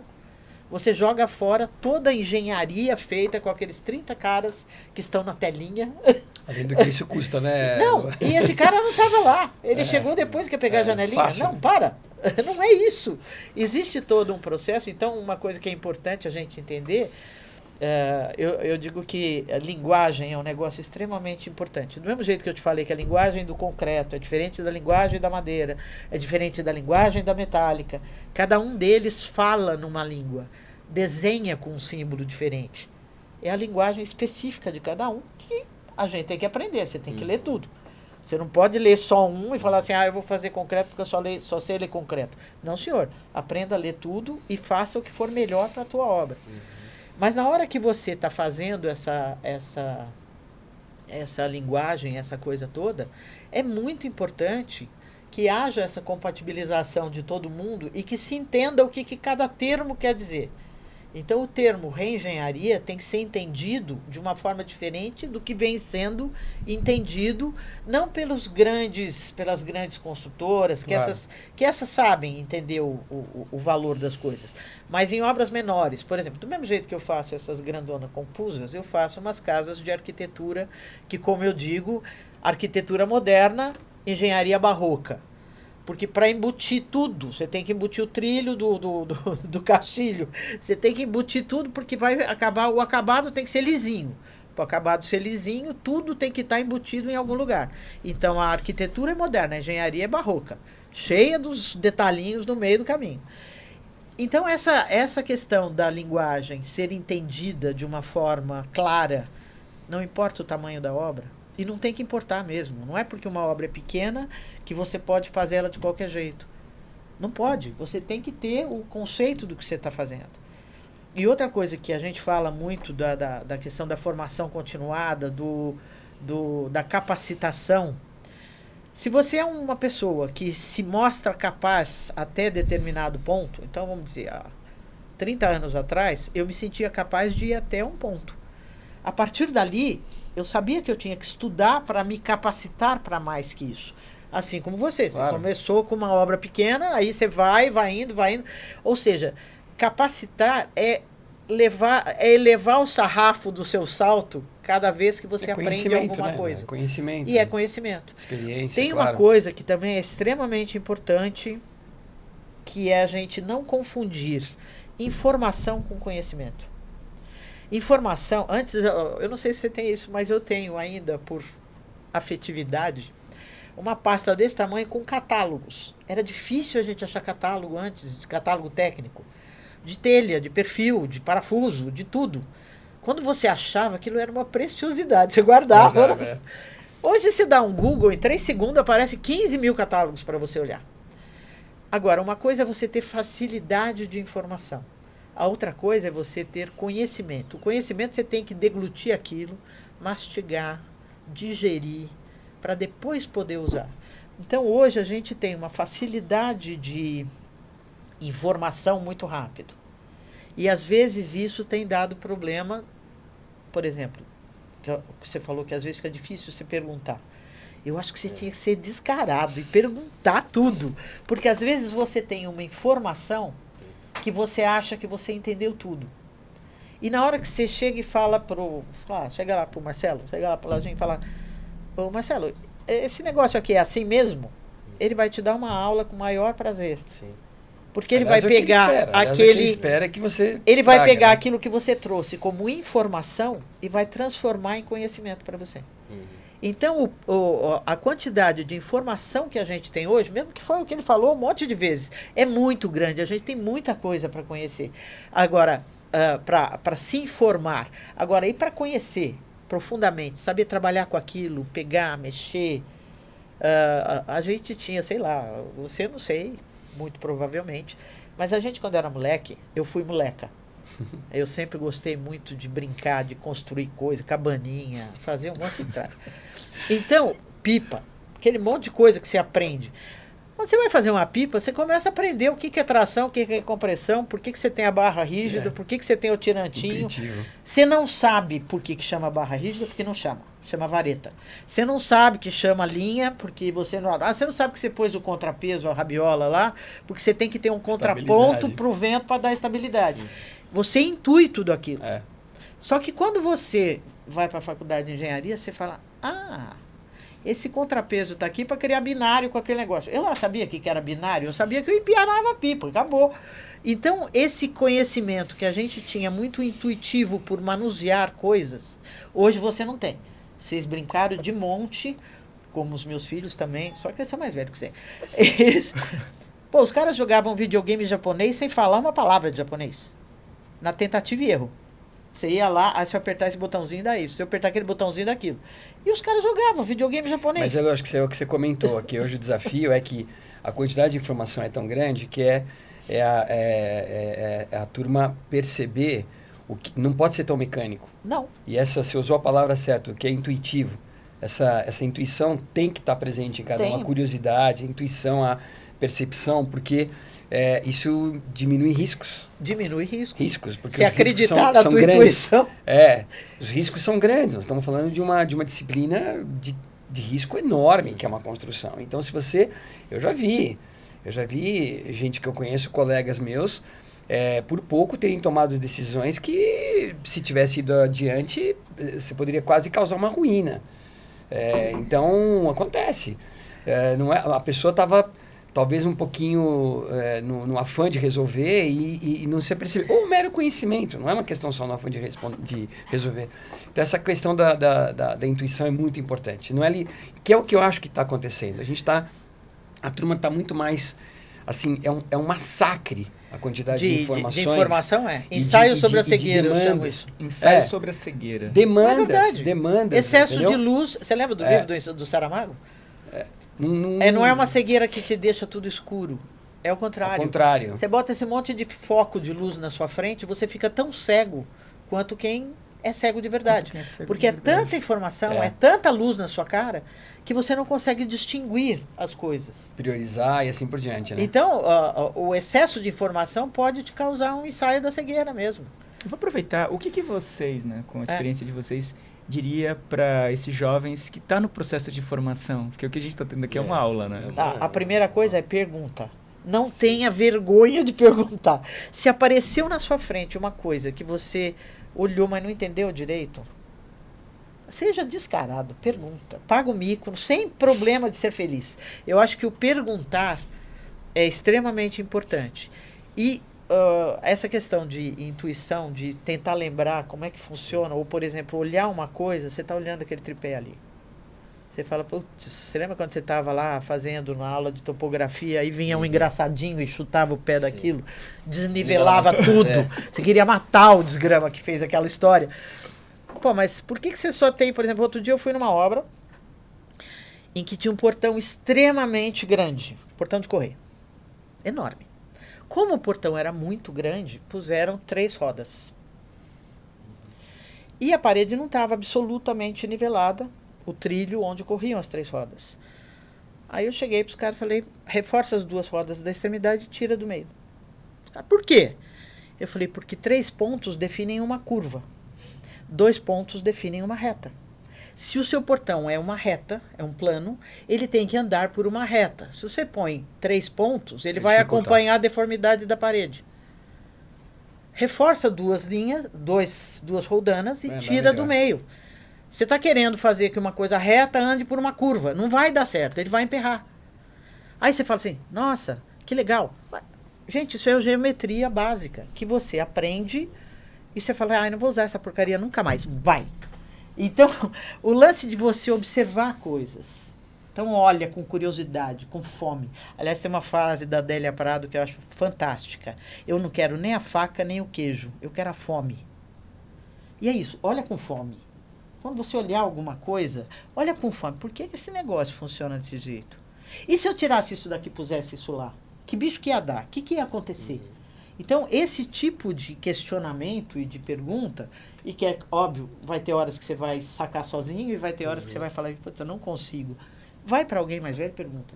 Então, eu acho que a primeira questão é muita informação, é muita coisa, não são fáceis, a gente aprende umas coisas cabeludas para poder eu acho que o desafio está aí. O meio que a turma está vivendo tá dificultando com que ela se dê a oportunidade de questionar, e ela é levada a executar as coisas como são impostas, e acho que você tem que sempre encontrar um momento para refletir.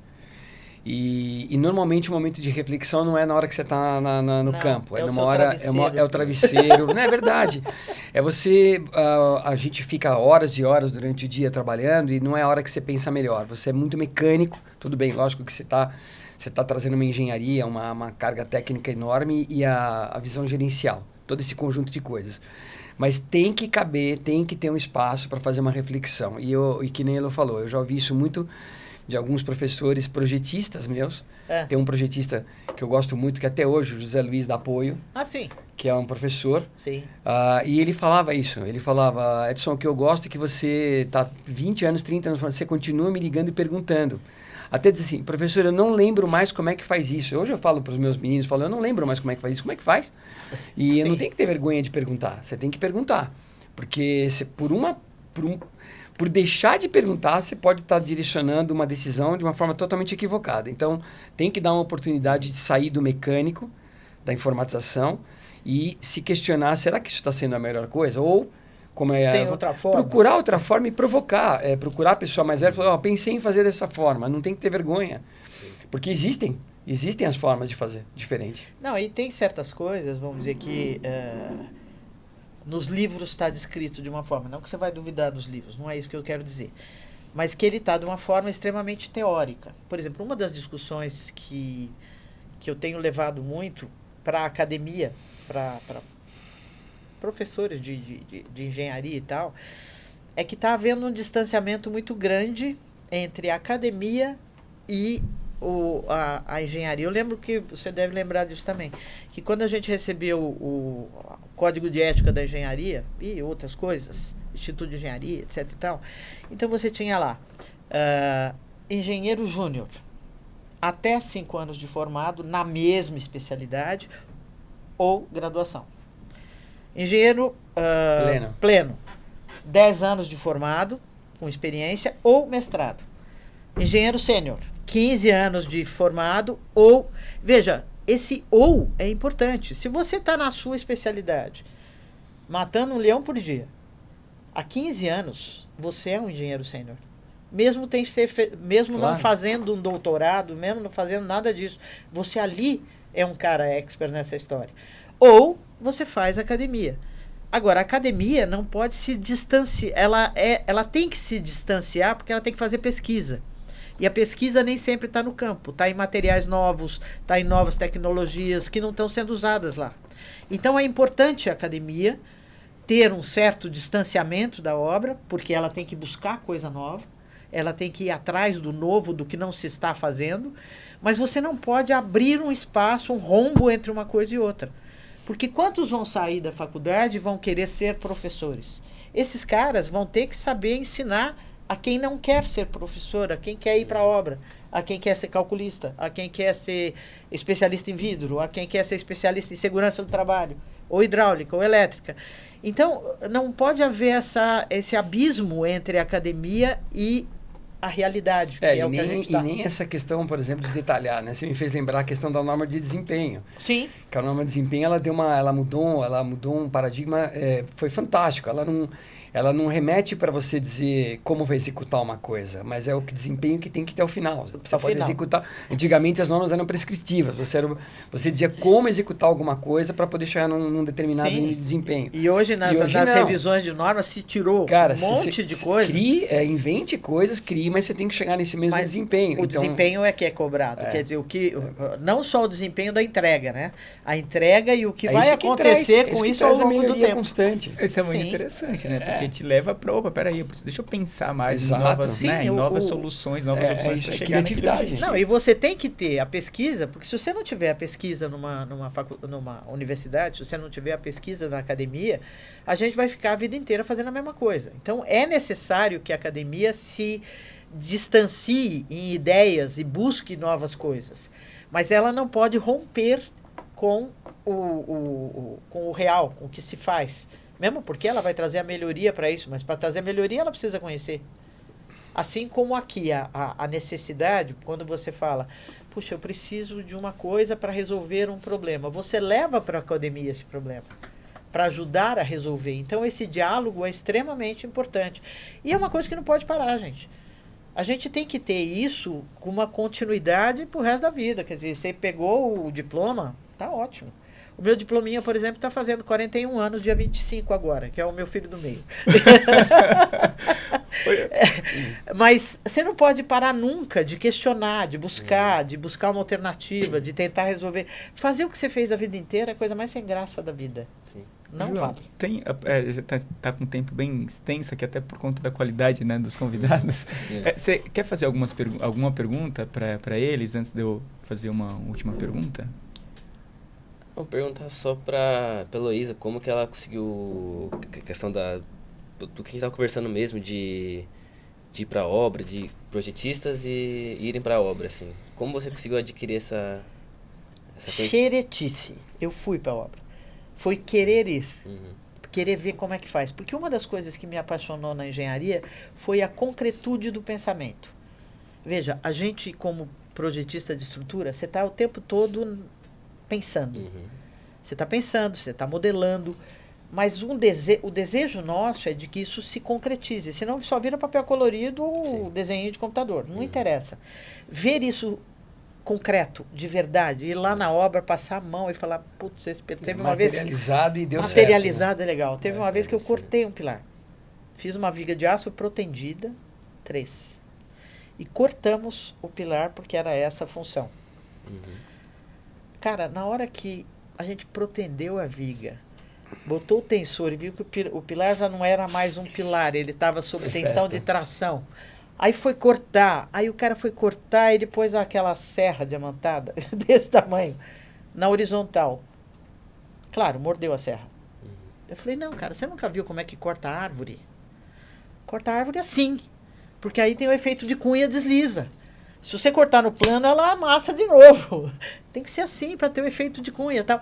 Agora, onde é que você aprende isso? Só se você for lá e ver alguém fazendo. Por exemplo, na obra do museu, aliás, já tinha na obra do Museu da Língua Portuguesa e foi a mesma equipe que foi para o Museu do Ipiranga, da Concrejato. A mesma equipe. Eram os mesmos engenheiros de obra. Hoje somos amigos de infância. Ótimos. Porque havia essa troca de conversa, dos caras ligarem e falarem, pô, eu tenho um treco aqui estranho, vem aqui ver. Então, vem aqui ver, é legal, vai lá ver. Vai lá xeretar, mas nem que não te chame, vai de xereta mesmo. Porque o ver as coisas, acompanhar as coisas, tem que ser uma iniciativa tua. Sim. Tudo bem, você vai ter que chegar pro chefão lá e falar assim, puxa, eu queria tanto ir na obra ver o tamanho que tem isso, como é que os caras fazem isso. Eu duvido que ele diga para você, não vai porque você tem que detalhar esse pilar. Ele vai falar, vai.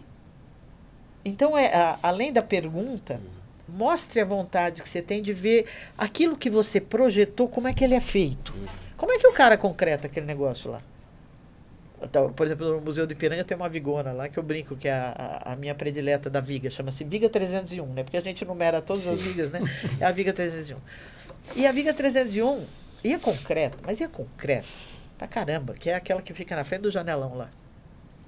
E aí eu ligava pro Renatão, o Renato era o engenheiro da obra. Renato, eu quero a concretagem na velocidade tal. Ele, pô, você quer que eu concrete com colherinha? Eu falei, não, pode ser de sopa. Não, porque se você concretar muito rápido, você vai estufar toda a forma. E aquilo era o chance da arquitetura, é olhar aquela viga lisinha, bonitinha, em curva. Eu falei, se você concretar muito rápido esse negócio, vai explodir a forma, não vai ter jeito. Vai ter que ser devagarzinho? Vai. Então tem coisas que tem o tempo de... Claro. Mas você acha que eu aprendi isso sozinha? Eu aprendi isso porque eu vi estourar uma forma um dia. É, isso. O dia que eu vi estourar a forma, eu falei, opa, tem tempo para fazer isso. Aí fui ver como é que se calculava o tempo para poder concretar. Isso não vê na faculdade nunca, isso aí. Não. É só Não vê, mas você vê na hora que você foi na obra, viu estourado uma forminha, você fala, credo, olha que barriga feia que ficou aquela forma ali, aquele lombinho ali. Ai, não quero que aconteça isso. Aí você vai ter curiosidade de ir atrás do negócio. Então, o olhar, a fome, nem a faca nem o queijo, vai com fome para a obra. E se você chegar pro seu chefe e falar para ele, olha, eu queria muito ver isso que eu calculei aqui, eu quero ver como é que faz. Eu duvido que ele não vai deixar. claro. Porque para ele, vamos dizer... Aliás, eu ficaria muito pra contente nós, se eu fosse ele. Para nós o que interessa é exatamente perceber o quanto você está com vontade de ir adiante, de melhorar, de entender o processo. E do mesmo jeito que aprender... cuidado que depois você corre o risco de não querer mais voltar para o escritório. Não, tudo bem, mas aí ele achou a linha dele. Achou a linha, você descobriu. Não há nenhum problema em deixar eu não quis de mais ser... voltar. Não, mas não há nenhum problema em deixar de ser... Claro, cada um com a... Tem gente que eu acho que ocupar cada projetista espaço. e descobrir-se um engenheiro de obra. Não tem problema nenhum. Eu Vai tenho ser muito um pouco prazer. tempo ainda. Eu acho que eu já me achei no projeto, Não, mas... mas veja, você ir até a obra não vai te fazer desistir. É, Pode claro, te esse é o fazer ponto. mudar. Pode te fazer mudar como fez a ele. Mas mesmo que não mude, vai fazer o contrário. Sim, vai te vai reforçar agregar, e te fazer um né? cara melhor no projeto. Claro. Nossa, então. Então, o conhecer não é assim, eu não quero nem ver para não gostar daquilo. Não, não é isso. Vai lá, experimenta, gosta. De repente você fala, uia, acho que eu quero fazer isso. Ou vai pro Ou fazer de outra forma, né? Não, ou um cara que está lá na obra, vai lá no teu escritório para tirar umas dúvidas e fala, ui, é legal fazer isso que você está fazendo. De repente muda pro lado de cá. O mudar não é um problema. Mudar realmente não é um problema. Eu queria até primeiro aproveitar o apoio do CBCA nesse episódio, né? Quando você fala de conhecimento. A gente nem falou deles, né? O CBCA tem uma importância, eu entendo, mas eu queria ouvir. Você sabe, João, um pouco da minha história. A minha proximidade com o CBCA se deu justamente pela oportunidade de fazer as estruturas metálicas lá no Rio. Foi lá que eu conheci a Carol, que já esteve aqui com você. Deixar um abraço para Carol. Então, saudades, gente finíssima. E então, o que acontece é que, para mim, era um outro tipo de obra. Né? Eu me identifiquei demais com a estrutura metálica. O CBCA foi uma maneira de eu tomar mais contato.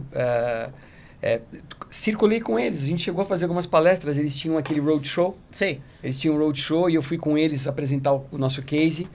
Eu vou te falar, quando eu fiz as minhas obras metálicas enormes, quando eu falo em 110, 120 mil metros quadrados, em optar pela metálica, foi pela garantia da execuibilidade no prazo e na qualidade. E que no fundo, que é um exercício que eu fiz bastante, Elu, que acho que você vai... É tentar mostrar que aquilo era um investimento. Uma coisa, quando a gente fala de custo de metálica, eu tô nessa de brigar pela metálica, porque embora eu calcule tudo, eu vou ser sincero para você que eu tenho um xodozinho pela metálica. Eu também. É inegável. Mas então, vamos lá. Quando a gente fala de custo e falando da tal da reengenharia, de engenharia e de tudo, o quanto é a estrutura num investimento desse tamanho? O que acontece? Primeiro que você não faz uma obra só em aço. A laje necessariamente vai ter concreto. A fundação vai ter concreto. Os arrimos vão ter concreto. Então, a mistura de materiais é inerente a qualquer obra. A questão do custo da metálica, que é grande, é maior que o do concreto, é inegável. Eu não vou nem discutir, porque isso aí seria mentir dizer que é mais barato. Mas ela vem atrelada a uma sequência de coisas. Então, por exemplo, se você for fazer um edifício em metálica, qualquer coisa em metálica. E aí você vai fazer os vedos com tijolinho, bloco. Cara, você acabou de botar o pé na jaca e fazer bobagem, né? Para não falar outra coisa. É um sistema. Você quando escolhe concreto ou aço ou a madeira, você está escolhendo um sistema. Estrutura é sistema. Estrutura não é pecinha empilhada. Então você não pode comparar o custo aço com concreto, com madeira, com... Agora a turma está com a mania do Adobe. Você pode fazer o que você quiser, mas o que é o mais adequado dentro do sistema que você escolheu? Então, quando se fala muito em custo, só custo, é 10% mais caro, tá bom, 10%, 20%, é 2%, cara. O que é 2% na obra inteira? Depende do que você escolheu para sua obra. Então, você não pode analisar um custo de nada, da estrutura, de nenhuma outra coisa, do vedo, de nada, sem pensar no sistema. Esse é o desafio de você vender esse peixe para o cliente contratante. Porque ele não tem a menor noção. Ele faz tudo partido. O negócio dele é assim, eu economizo na estrutura, eu economizo na hidráulica, eu economizo na elétrica, eu economizo no acabamento, eu economizo na tinta. Mas você tem que mostrar isso. Sim, você aí é seu problema. E não é fácil. Aí é seu problema. Mas o que seria importante a gente botar na cabeça das pessoas é que quando você está fazendo uma obra, essa obra é um sistema. formado por várias peças que devem se encaixar, se complementar, funcionar juntas. Agora, se você migrou de um sistema para outro, de uma parte desse sistema para outra, tudo bem, você é bem-vindo sempre, contanto que você faça a sua parte bem. E para fazer bem, você tem que perguntar, ser xereta, ter fome, ir atrás. E é isso que é... A curiosidade é extremamente... porque é engraçado, eu não sei. Eu, por exemplo, quando entendo um negócio, a famosa cai a ficha, vocês nem sabem o que cai a ficha, porque vocês não usaram telefone com ficha nunca na vida. Nós usamos. Então, essa história de cair a ficha, só a velha arada sabe o que é. Mas vamos dizer, o negócio de você ter o clique. Na hora que você tem um clique, que você sacou uma coisa, não te dá um prazer incrível? Enorme. Você fica numa satisfação, Orgulho. você fala, cara, entendi esse negócio, que demais. E isso é o prazer. Essa é matar a fome, é uma delícia. Sim. Claro que com comida boa é melhor. João, e o seu processo de formação, assim, como está sendo aí o apoio do CBCA para você? Então, como eu falei, eles oferecem um concurso que é muito legal, né? O concurso do CBCA para estudante de engenharia. Acho que foi a 5ª edição esse ano. E assim, é muito legal porque eles te dão uma arquitetura e você tem que criar uma solução de engenharia nessa arquitetura. Por exemplo, esse ano foi uma habitação social. Aí você tinha que propor uma estrutura metálica que atendesse todas as especificações da arquitetura deles. Fazer desenho de detalhe de ligação, desenho de forma. Então, assim, projeto completo não, mas assim, projeto básico. Mostrando que você entendeu o problema. Mostrando que você sabe Achou a solução, né? Resolver aquela solução. Explicitar os cálculos, tudo. Então, isso é muito legal, porque se junta uma equipe de 6 pessoas, a gente juntou uma equipe de 6 pessoas. Vocês fazem um escritorinho. Aí se junta na faculdade lá, cada um faz uma parte, um modela no Revit a estrutura, o outro modela no CIA para pegar os esforços para calcular, o outro faz detalhe no CAD de ligação. Então, assim, uma integração muito legal que na faculdade, assim, durante a formação ajuda bastante, assim. Bacana. Então, E é o legal que ela começa a te dar, porque, vamos dizer, você na faculdade tem aula disso, aula daquilo outro, aula daquilo outro. A hora que você entra num concurso, que entram os 5, 6, vocês vão aprender, primeiro, a juntar aquilo que vocês aprenderam em cada matéria separada. Então, é pegar aquilo e botar numa coisa só. E a outra é esse mecanismo que eu chamei de escritorinho, de cada um fazer uma parte e conversando com o outro. Isso é extremamente bom na formação, né? Sim. Então, participar de concurso, eu acho que é interessante, primeiro para juntar o que você aprendeu em células separadas. Aula disso, aula daquilo, né? Você botar tudo junto, né? E outro, que é você vendo o trabalho de outras pessoas, aquilo te alimenta também, né? Sim. É bem legal. Eu queria aproveitar, né, falar que eu estou muito contente com o conteúdo que estou acompanhando aqui com o meu co-host. Eu vou deixar aqui o recado para você, Lô. Acredito que você não conhecia ainda tão bem o ConstruiCast. A gente tem o propósito de promover ideias e soluções e unir todo o setor de arquitetura, engenharia e construção, ou seja, toda a indústria. Sim. Tá? Antes de passar para suas considerações finais, porque quem vai encerrar esse episódio vai ser o Edson Catter, que já participou de um episódio aqui antes, lá no começo, lá no início. Caso você tenha algum tema que você gostaria de trazer aqui para discutir com a nossa audiência, esse é o momento. E você também, estudante de engenharia, caso você tenha algum tema que você sente falta, esse é o momento também para pedir, claro que a gente vai trazer. Vamos trazer, né, meu co-host? Vamos lá. As ideias surgiam aos montes. Elô, pode dar suas considerações finais. Olha, eu acho que o tema que vocês chamaram é extremamente interessante, esse da gente trazer a escola com quem trabalha nisso, com quem vai executar. Você juntou 3 pontas, o que foi muito interessante. Não foi combinado, tá? Não, mas eu achei que foi um lance que deu legal, porque você está pegando o começo, o meio de campo e o que vai. Eu acho que a gente poderia ter um papo muito interessante, lembrando o que ele acabou de falar. O convívio, por exemplo, com a arquitetura. Então, a gente pegar, por exemplo, uma obra qualquer e discutir num papo como esse, que é extremamente interessante, o que foi o projeto, o que foi a execução dessa obra, o desenvolvimento dela, porque a gente falou muito por cima dessas questões. E às vezes você pegando um exemplo escolhe uma obra qualquer. Por exemplo, ó, teve uma também que deu um trabalho do cá no Rio de Janeiro, que foi o SEMPES do Rio de Janeiro. Qual foi? A obra do SEMPES, do Centro de Pesquisas do Rio de Janeiro. Que inclusive o arquiteto Zanettini. Que eu fiz com o Zanettini, que era um concurso de equipe também, e que haja aço e haja concreto. Ali teve de tudo.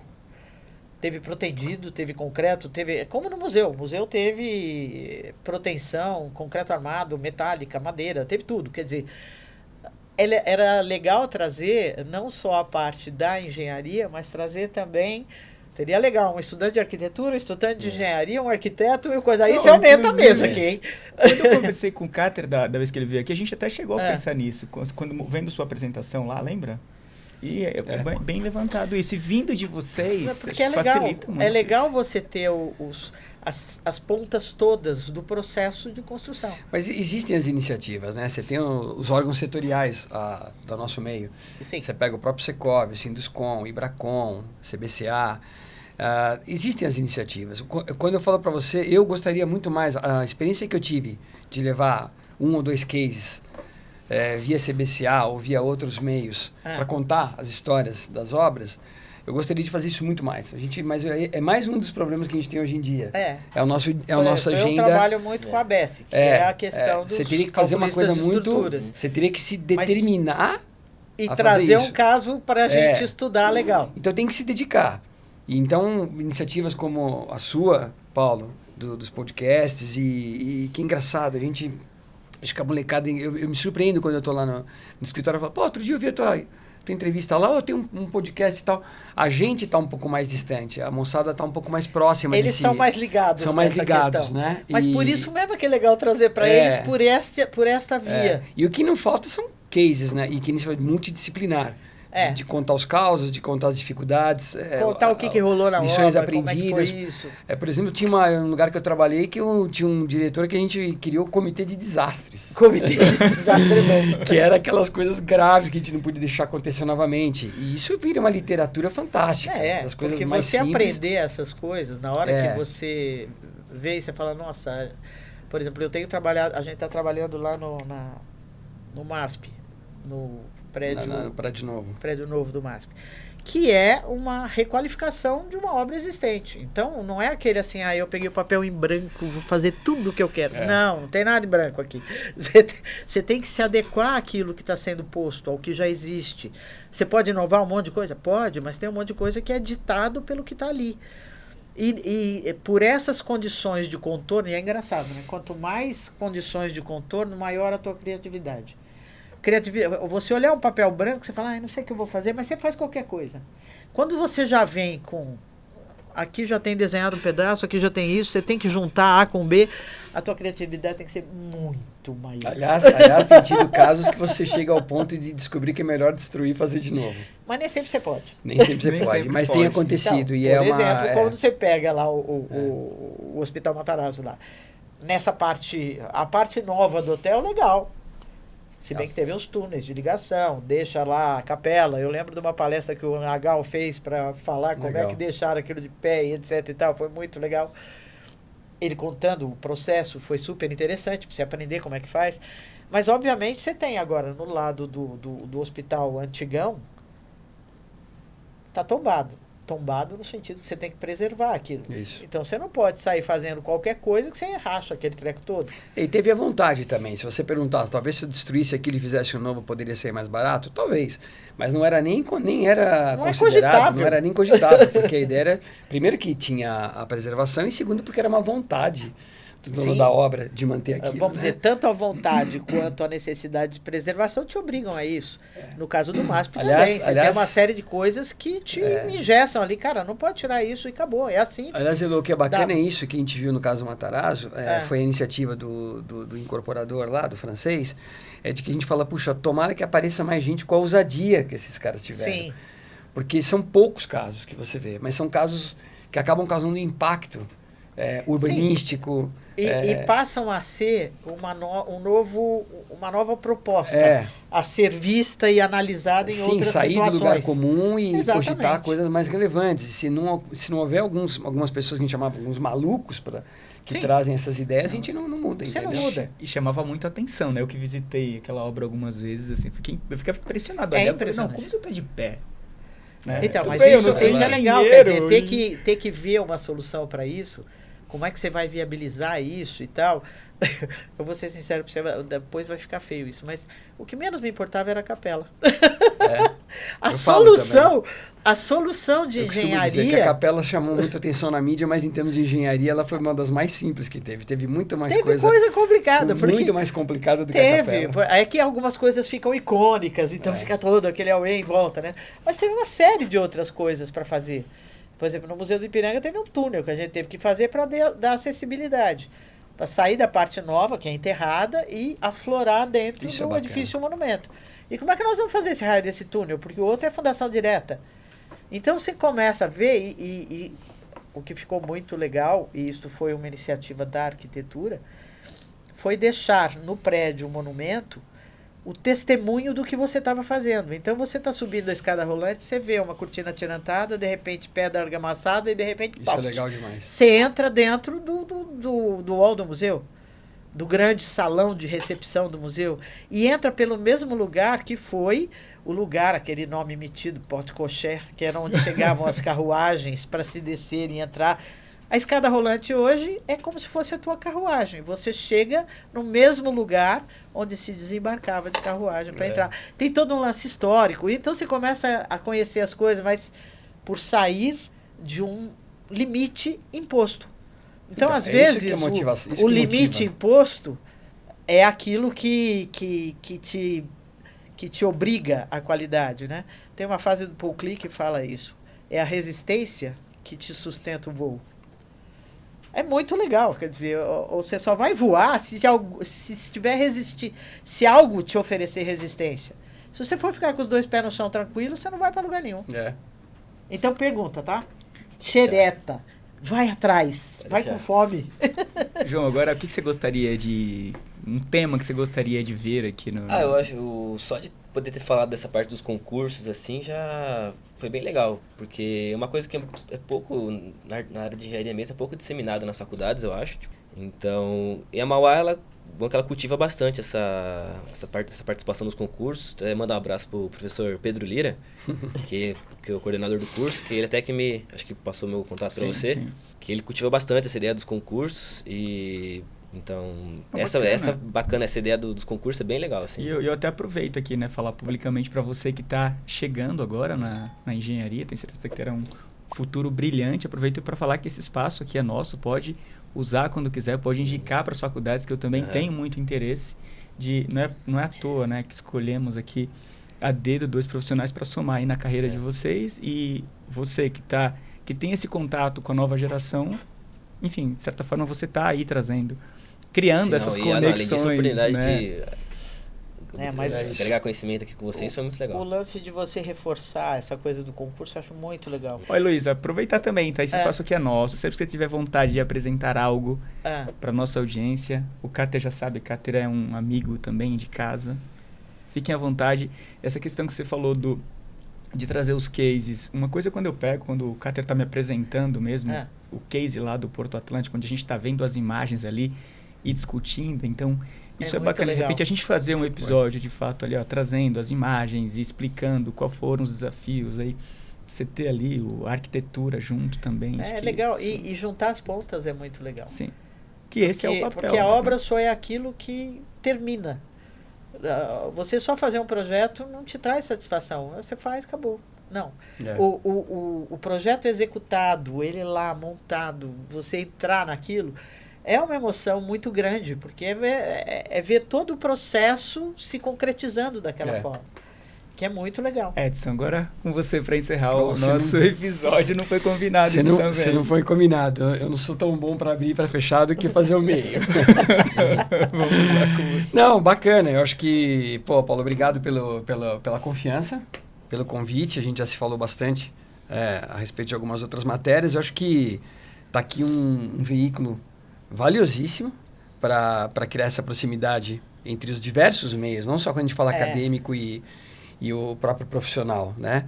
Dentro do próprio profissional, se você imaginar a quantidade de entidades que possam ser juntadas para poder criar esses fóruns de conhecimento, que nem a gente acabou de falar, o Ibracom, o CBCA, o Secop, o Sinduscom, bom, são várias, é que eu estou me referindo muito àquelas mais próximas da minha área, que é predial.